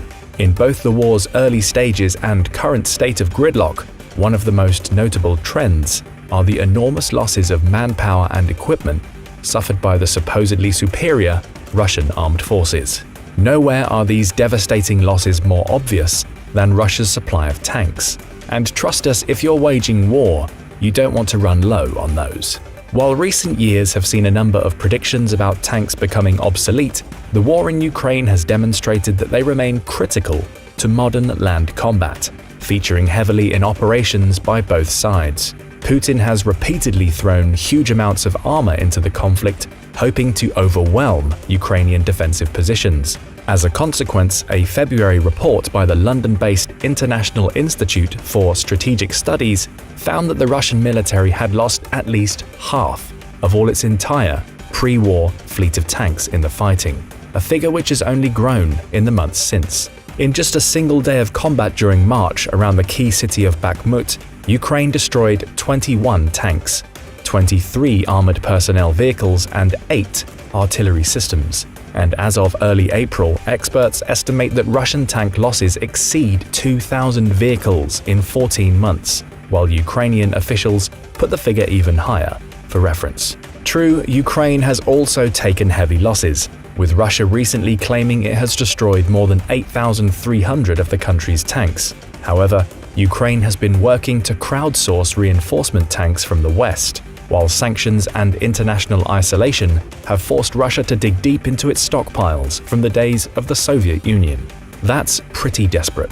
Unable to obtain the high-tech components it needs to build modern tanks like the T-14 Armata, Russia is now relying on hundreds of 60-year-old Soviet T-62s and 70-year-old T-55s. This is particularly embarrassing for Putin, who has flaunted his efforts to modernize Russia's military capabilities, spending billions in an attempt to once more turn the country into a superpower. So how did this cringy story of Russia's armed forces losing tanks by the dozens begin? The losses started during Putin's initial attempts to seize Kyiv. As Russian tanks and troops poured into the country, General Colonel Alexander Syrskyi, the head of Ukraine's ground forces, determined that the Russian columns would need to advance along 2 or 3 major highways to enter Kyiv in their blitzkrieg attack. So Syrskyi organized 2 rings of troops to defend the city, one in the outer suburbs and one in the capital, with as much space between them as possible, in order to minimize damage to infrastructure. He also moved Ukrainian artillery and mobile anti-tank units into concealed defensive positions to the north and northwest of Kyiv, allowing them to easily target the highways and saving them from Russian airstrikes. This strategy proved to be extremely effective, allowing defenders to destroy many of the slow-moving tanks. But it gets better. There have been reports of entire companies of Russian armor being destroyed in deadly ambushes by Ukrainian hit-and-run teams using anti-tank guided missiles or ATGMs. While relatively simple, ATGMs have proved to be an incredibly effective tool for destroying Russian armor. There are several main varieties of ATGM currently in use by Ukrainian troops. One is the domestically produced Stugna P, an older class of anti-tank weapon also known as the Skiff in its export version. The Stugna P's launcher and missile weigh a combined 60 pounds, making it a relatively large and heavy ATGM. It also relies on operator guidance, requiring its operator to keep tracking the target at all times while the missile is in flight. But even with these limitations, videos have flooded the internet of Ukrainians using Stugna P missiles to devastating effect. The Stugna P has a range from 328 feet to 3.1 miles, with a missile flight time of up to 25 seconds, depending on the target's range. It can also carry high-explosive anti-tank or high-explosive fragmentary warheads capable of penetrating modern tank armor. One benefit of the Stugna P is that despite being heavy, it can be mounted on a tripod, covered with camouflage, and piloted remotely on a laptop-like unit from up to 164 feet away. This has allowed the Ukrainian troops operating Stugnas to keep their units safe from retaliation by Russian tanks and artillery. And the system is simple enough for inexperienced operators to quickly become skilled, such as 42-year-old Ukrainian MP turned soldier Tetiana Chornovol. Chornovol worked as a Stugna operator during the Battle of Kyiv, where she and others used a number of hidden ATGMs to throw Russian tank columns into chaos. As she described it in an interview, "We saw tanks appearing and we literally ran to our position. I ran to my operator's case, I switch it on, and I see tanks on the screen. They just entered within the range of my missile. I took aim and destroyed the first tank. I shot it right at the fuel cells, and the ammunition was detonated. The tank literally flew off the road, and now it is somewhere in the road ditch in the forest." We don't know about you guys, but we're pretty impressed with Tetiana. With hundreds or thousands of stories like this, it isn't hard to see why even Ukraine's domestic ATGM system has proved to be bad news for Russia. Additionally, there are 3 main Western ATGM systems responsible for the bulk of destruction to Russian tanks. First is the American FMG-148 Javelin, jointly manufactured by defense giants Raytheon and Lockheed Martin. Ukraine has received more than 7,000 Javelins since the start of the invasion. One of the Javelin's biggest strengths is its trajectory. as its missile travels in a high arc in order to strike the less armored section of a tank at the top of its turret. Javelins can also penetrate even the toughest tank armor, as they are fitted with 2 warheads. A primary charge disrupts the anti-missile countermeasures or armor, while a second charge penetrates and detonates inside the tank. However, this also makes javelins expensive, at about $200,000 per unit and $78,000 per replacement missile. Cost aside, javelins have become a staple of Ukraine's defense throughout the war so far, even being turned into an inspirational internet meme termed Saint Javelin by Ukrainian-Canadian journalist Christian Boris. Even as the invasion shifted into its current brutal back and forth of artillery barrages and trench warfare, the Javelin has continued to prove invaluable to Ukrainian forces. But Javelins are just the beginning of our How Ukraine is Obliterating Russian Tanks investigation. Also critical has been the next-generation light anti-tank weapon, or NLAW, designed and produced by the Swedish company Saab Bofors Dynamics. The NLAW is shoulder-mounted, weighs only 28 pounds, has no backblast footprint, and has a firing range of 65 to over 1,950 feet. Like the Javelin, it utilizes fire-and-forget targeting, requiring no target guidance after firing. It also includes 2 fire modes: Overfly Top Attack, or OTA, where the missile uses magnetic sensors to detonate just above its target, and Direct Attack mode. The NLAW is also extremely practical, as it uses a non-explosive soft charge when fired, meaning it can be safely launched from indoors or enclosed spaces. While less expensive than the Javelin, the NLAW still runs at a pricey $33,000 per shot, but with their larger arsenal of ATGMs, Ukrainians have also gotten very good at mixing and matching, using each system in the tactical environment and situations where it will be most useful. As Anatoly, a member of the 128th Mountain Assault Brigade, currently fighting near Bakhmut, recently told a reporter, "I'm often asked which ATGW is the best, NLAW or Javelin. I will say from experience that it is best to use them in tandem. NLAW is excellent at close range, so it is indispensable when combat action takes place in urban areas like cities and villages, and the Javelin is best at a range of 1 to 2.5 kilometers, i.e. in the open field. Similarly, against lighter armored vehicles, Ukrainians will often now use the domestically produced Stugners or Corsars, saving NLAWs for strikes on heavy tanks from concealed, often urban positions. That's another 5 starts for Ukraine's fierce weaponry. But we're not done yet.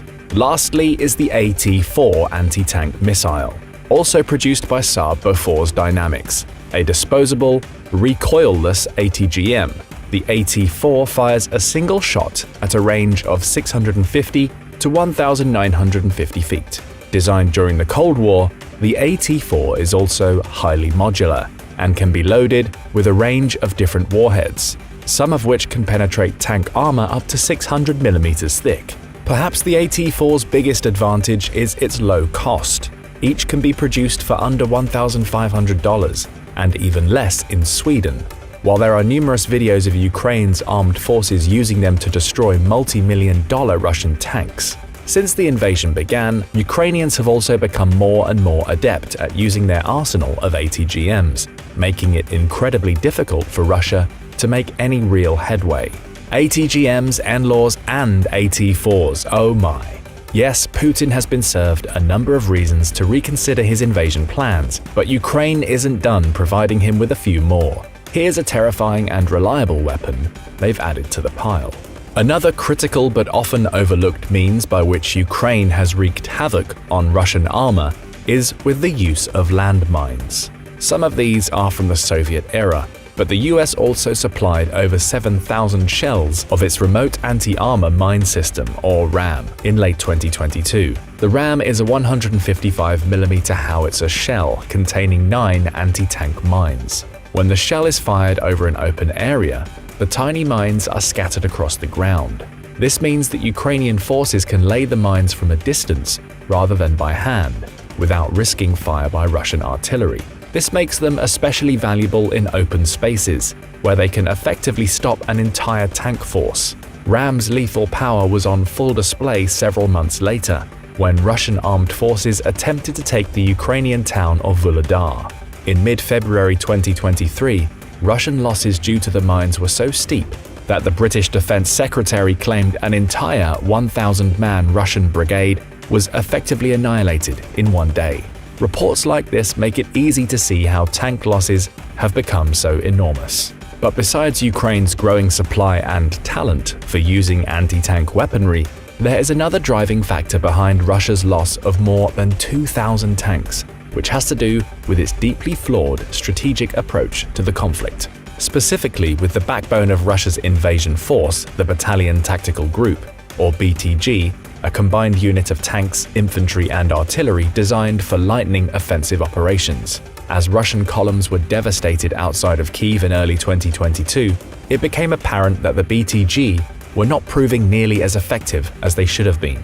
Most contained far too many tanks and armored vehicles with too little infantry support. So when they came under attack by Ukraine's mobile strike teams, there were not enough soldiers to repel the ambush, and Russian tanks were easy targets.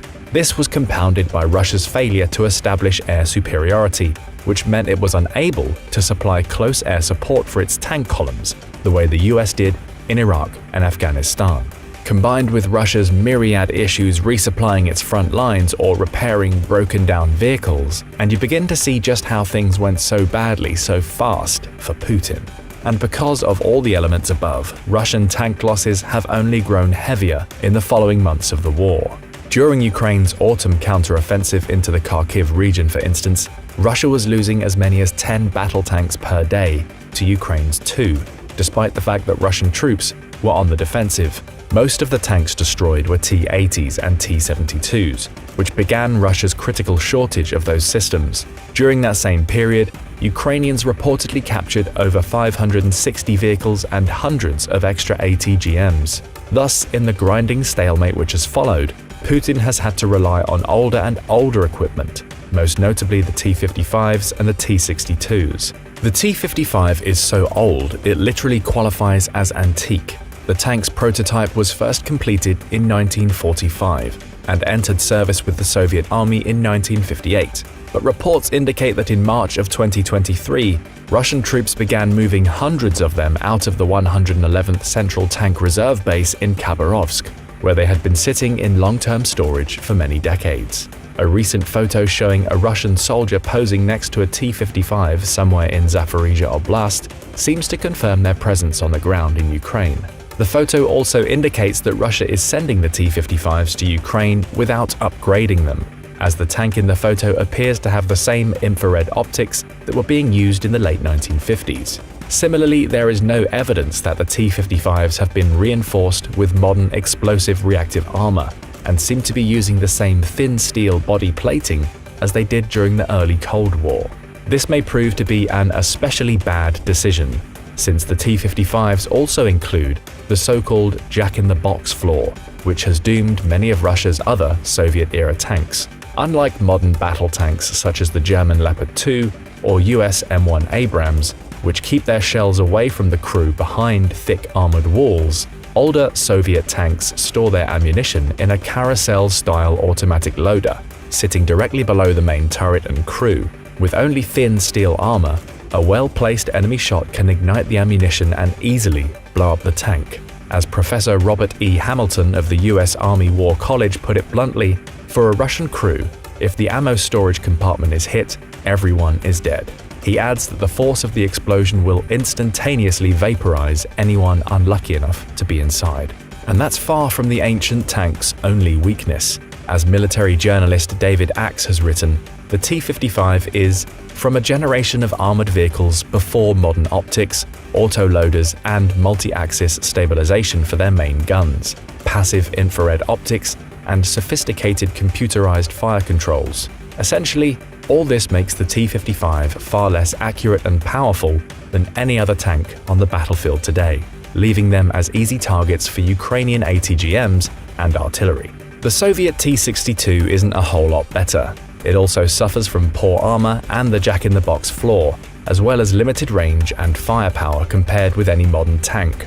First introduced in 1961, the T-62 was once considered cutting edge, even into the 1970s. Many are equipped with either a TSH-2B41 or a TSH-SM41U gunner's sight and active thermal sights, which allow a T-62 gunner to fire about a mile during the day and about half that at night. This is about half the range of most modern tanks, making the T-62 a sitting duck in many situations. In an effort to slightly improve their effective range, Russia has so far pulled more than 800 T-62s from long-term storage and fitted many with 1PN96MT02 analog thermal gunner's sights. These sights are an upgrade from the T-62's original design, but have not been state-of-the-art since the 1970s, and have mostly been long since replaced with digital Sensor-U sights.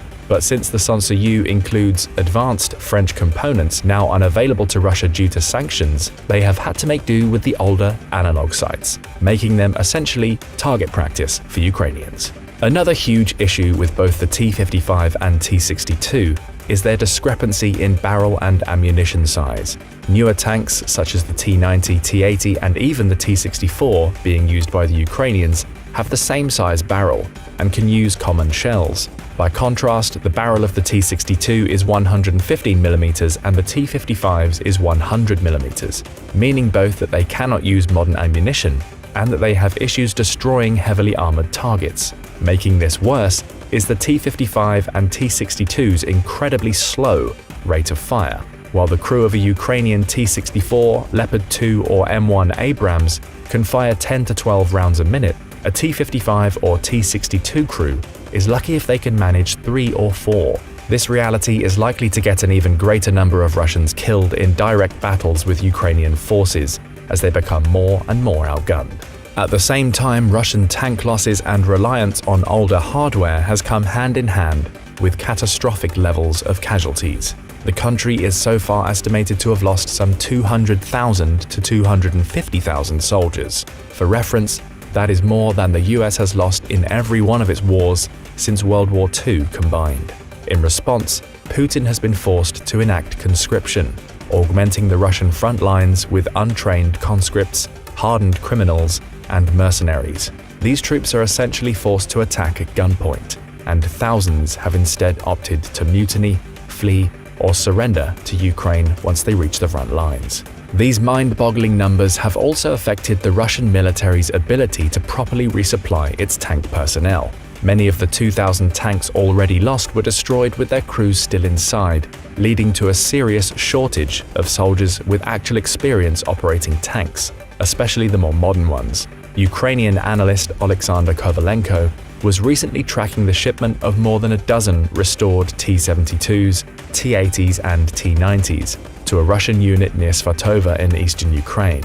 But when they arrived, Kovalenko noticed that the most interesting thing is that there are no crews in the unit who can operate these tanks. Replacement crews for T-55s and T-62s can be trained in a relatively shorter time frame, as they do not need to be trained to use automatic gun loaders or sophisticated modern fire controls. The downside of this, of course, is that Russia now has extremely green soldiers using what amounts to rusting, obsolete weaponry. Down the road, this will create even more issues, as the crews currently being trained will not be able to effectively operate the more modern tanks, even if Russia is able to start their production.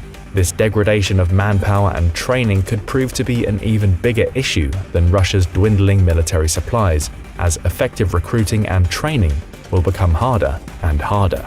Long-term, this could spell disaster for the Russian military and perhaps for Putin himself. With no way to replace modern tanks or the crews needed to operate them properly, it may prove impossible for Russia to remain a global or even regional power. The very presence of T-62s and T-55s on the battlefield is an indictment of Russian power and a sure sign that its armed forces are flailing. But what do you think? Will Russia's tank losses be a defining factor in the outcome of the war?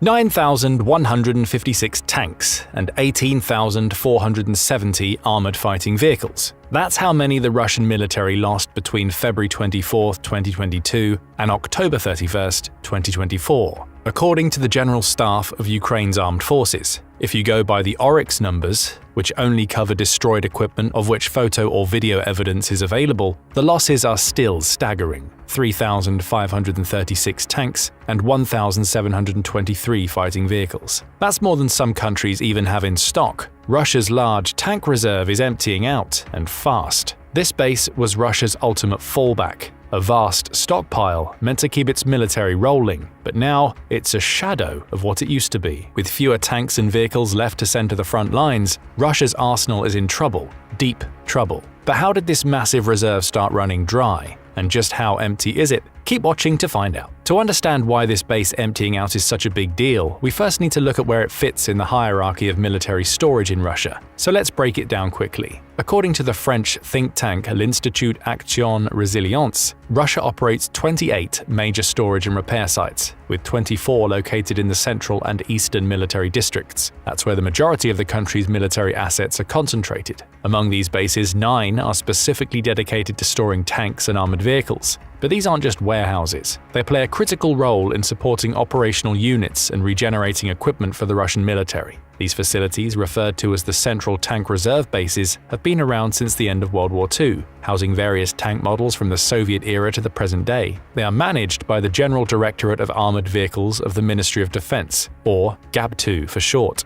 This agency is tasked with ensuring that the Russian army's tank fleet is maintained and ready for action. But as you'll soon hear, it doesn't seem that GAB2 is doing a really good job. Each Central Tank Reserve Base is equipped with a maintenance battalion that oversees the storage and upkeep of the tanks. Maintenance priorities come directly from Russia's general staff, focusing on specific models as needed. These bases are expected to use advanced storage techniques like dry air systems to preserve the armored vehicles effectively, but this part too is highly questionable, as you'll hear later on. Typically, a Central Tank Reserve Base includes an administrative building, troop accommodations, hangars for maintenance, and organized storage areas. Each base also features disposal zones for scrapped vehicles and possibly even a fuel depot.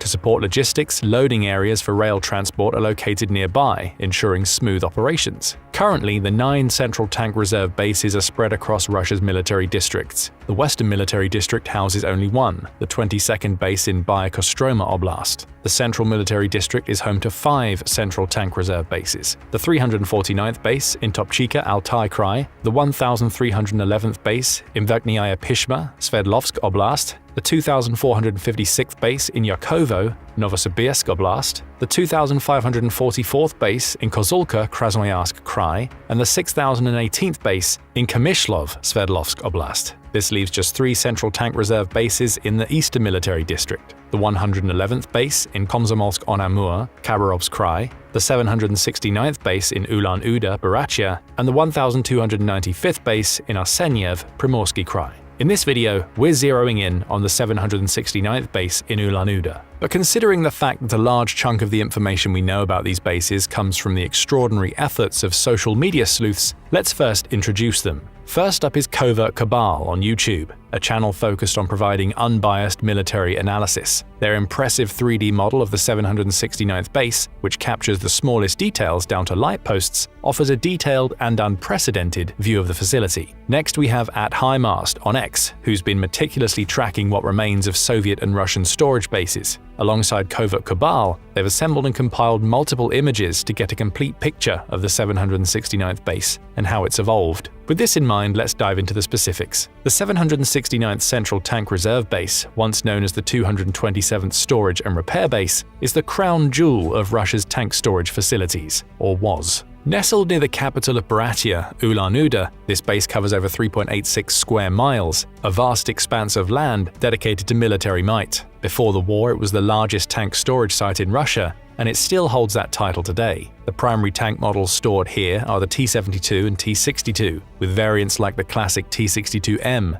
T-72A, T-72B, and the T-72 OBR 1989, making up the bulk of the inventory. Thanks to Covert Cabal's 3D model, we know the base is divided into 3 distinct sections: the northern and southern areas for vehicle storage, and a central section for logistics and supply. Interestingly, you can't simply transition from one section to another. Why? Because each section is surrounded by triple-layered security fences, so movement between them is cumbersome. To go from one section to another, you must exit through a security checkpoint, drive along the main road, and re-enter through another checkpoint. Now, Russia's military isn't exactly known for its efficiency, but this setup seems like a masterclass in military mismanagement, especially when you consider that the terrain surrounding the 769th base adds another layer of complexity. This mountainous area features uneven ground, making indoor storage garages scarce. As a result, most vehicles at this base are left exposed, with only a few maintenance garages and small covered shelters dotting the landscape. Now let's rewind the clock and briefly explore the base's history. This history of transformation and decline will reveal how this once proud facility fell into such a pitiful state. The 769th Central Tank Reserve Base has a history that dates back to the 60s. The first official mention of this base, in the West, appeared in a CIA report from 1964, shortly after the Sino-Soviet split. In the Soviet Union, this was a time of tension and military buildup in response to the perceived threat from China, so the Soviets were shifting significant forces to the east.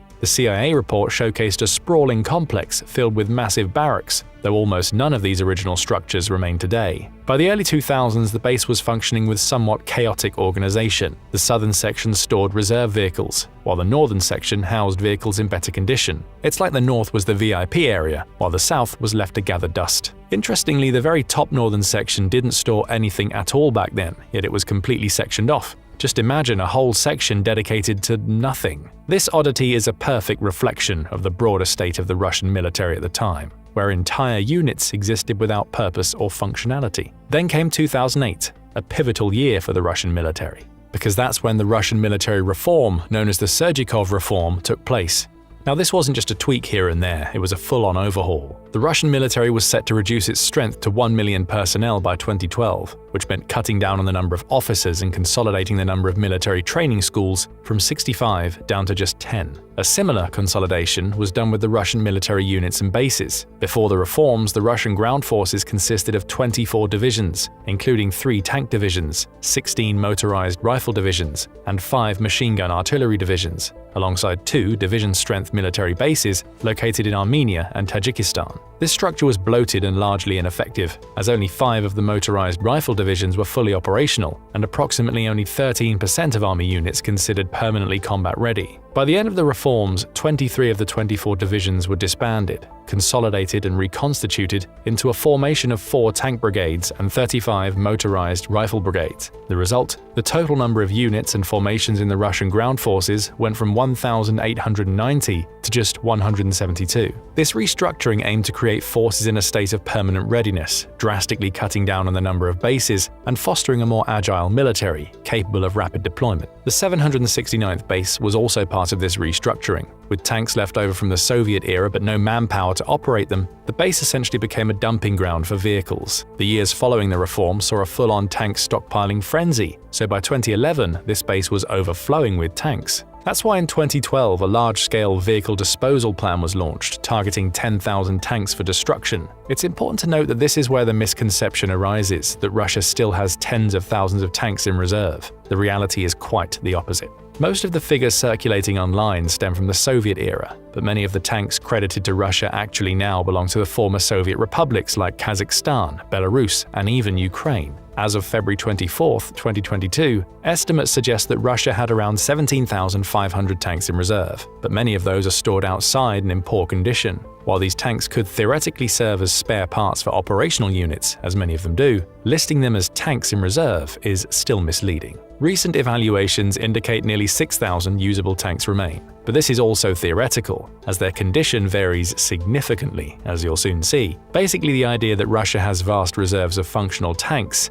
is nothing but a myth. But let's get back to the 769th base. After Russia invaded Ukraine in 2022, this once mighty base was cleaned out hard. So hard that it experienced the largest reduction of stored tanks across all Russian facilities since the war began. By late 2022, expert analysis revealed that the base was losing its inventory at a staggering rate. Some reports suggested that the base had only 192 combat-ready tanks, with 152 mothballed outside. Another 519 tanks were in storage, while 664 were slated for scrapping. That's a total of 1,375 tanks. Covert Cabal, however, presented an even drier picture of the stock at the facility. According to them, there were only 857 tanks at the facility. As 2023 rolled in, the situation seemed to only get worse. A glance at the satellite imagery confirmed a drastic drop from 857 tanks in late 2022 to just 630 by April 2023. Most of these were T-72 models, with a few T-62s thrown into the mix. Crunch the numbers from before the war,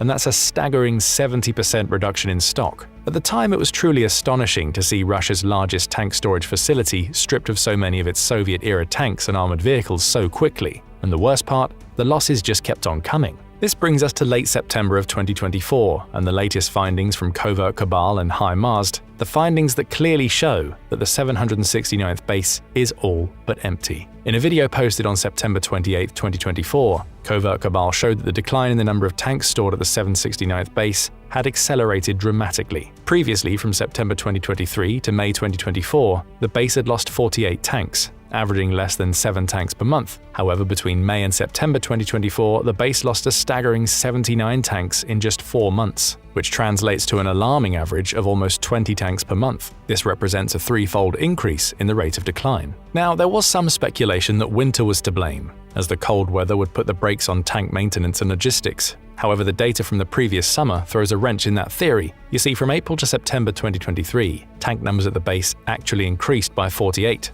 At the time, this unexpected surge had everyone scratching their heads about the sudden shift in dynamics. It also posed additional questions about the reasons behind the current accelerating losses. One of the explanations offered was that another consolidation of equipment was taking place. Recent satellite imagery backed this theory to a degree, as it revealed a flurry of activity at the base, with tanks being loaded onto trains for transport. It looked like Russia was possibly consolidating its tank inventory at a larger base further west. Why west? Because the further west those tanks are, the easier it is to redeploy them to Ukraine if needed. Plus, the only bases located east of the 769th base were the 95th and the 111th, and they had already been almost completely depleted by mid-2023. The other explanation is more straightforward. Russia is replacing its lost tanks. Given the mounting losses from Russia's relentless onslaught across Ukraine's eastern front during the summer and autumn, this explanation is more plausible. It's probably a combination of both. But wait a second, things aren't adding up. Even with these staggering losses, there are still hundreds of tanks left at the 769th base, so how can it be nearly empty? Well, the answer lies in the condition of these tanks. You see, the thing about the 769th base is that most of the tanks are stored outside. This approach is actually symptomatic of the Russian military's broader issues with equipment maintenance and logistics. Simply put,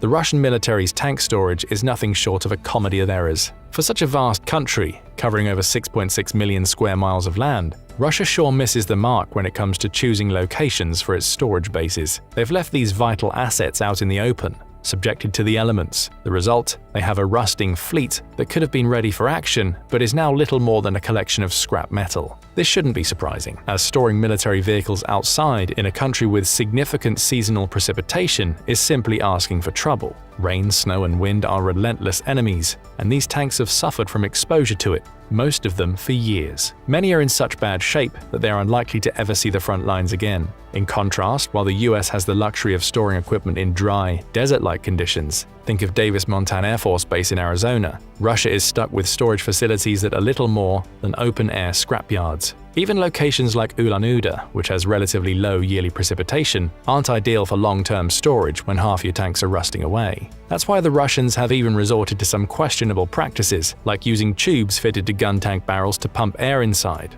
While this might help to a degree with lowering humidity, it's still a band-aid solution for a much larger problem. To make matters worse, many tanks stored at the 769th base have been stripped for parts. This trend illustrates Moscow's seemingly desperate reliance on deploying aging and damaged tanks, a grim testament to the staggering equipment losses they've faced throughout the conflict. So what you end up with are tanks without turrets in recycling zones, which are essentially useless. Yet they continue to occupy precious storage space and add to the total number of tanks counted at the base. But if you truly look at the remaining tanks at this facility, you'll see a collection of rusting hulks of metal, rather than a fighting force. Nearly half of the remaining tanks are in such bad shape, they seem like relics from a bygone era, left to gather dust. The images show that these tanks are packed so tightly that any hope of maintenance is a lost cause. It's abundantly clear that the Russian military is playing a risky game with its aging arsenal, a game that helped to transform the 769th base into essentially a tank burial ground. But this base isn't just a ghost town for tanks, it's also a resting place for a host of other fighting vehicles ready to tell their own tale of neglect. Now, if you look at the numbers of the fighting vehicles stored at the 769th base, you might get a different impression. After all, the number of these vehicles, particularly the BMP models, has remained steady over the past 4 months, currently sitting at 509. Of course, this is still a significant drop from the pre-war figure of 919,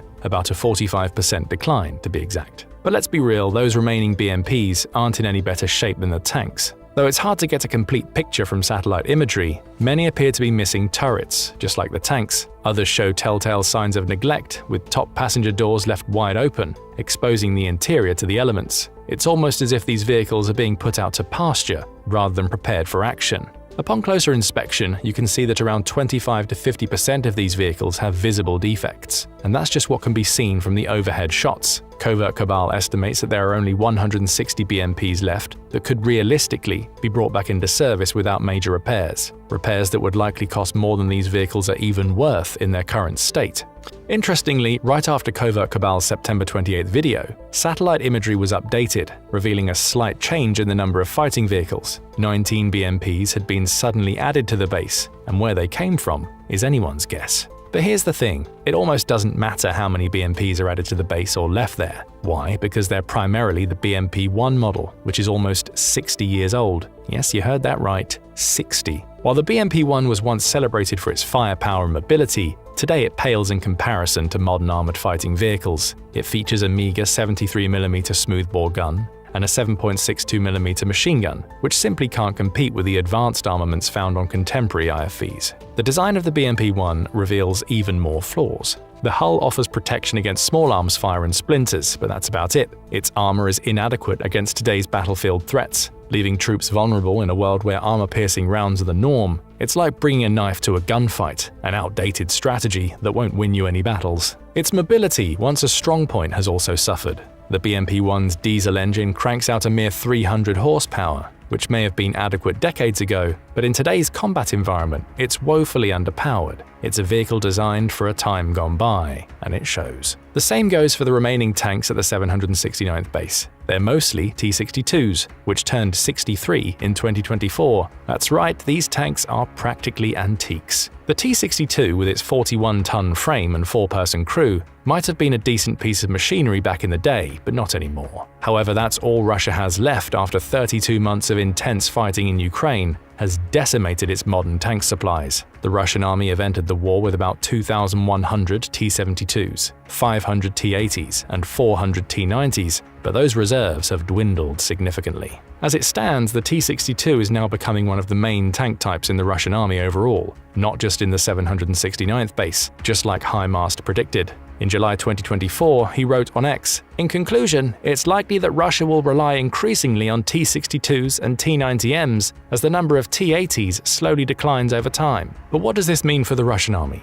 Well, the T-62 has thinner armor, a mere 115mm main gun, and wait for it, a human loader. This isn't exactly cutting-edge warfare tech. That's why these tanks are easily outmatched by Ukraine's more modern T-64s, and are susceptible to mines, drones, artillery, and missiles. Analyst Andrew Perpetua summed it up perfectly. The T-62s are vaguely useful, but only by 1980s standards. With Russia's production of new tanks lagging behind due to financial woes, lack of skilled workers, and missing parts, it seems that these T-62s are the best the Russian military can muster in a pinch. So where does this leave the 769th Central Tank Reserve Base? Well, the situation is far from rosy. The massive drops in equipment previously recorded can largely be attributed to the onset of war and subsequent mobilization efforts. Now, though, the decline is primarily a grim reflection of the relentless losses on the battlefield. Sure, the base retains approximately 65% of its pre-war tanks and 55% of its BMPs. However, these figures aren't entirely indicative of operational strength. Once you factor in the actual condition of these vehicles, the numbers plummet. Covert Cabal estimates that less than 50% of the tanks are in a viable state,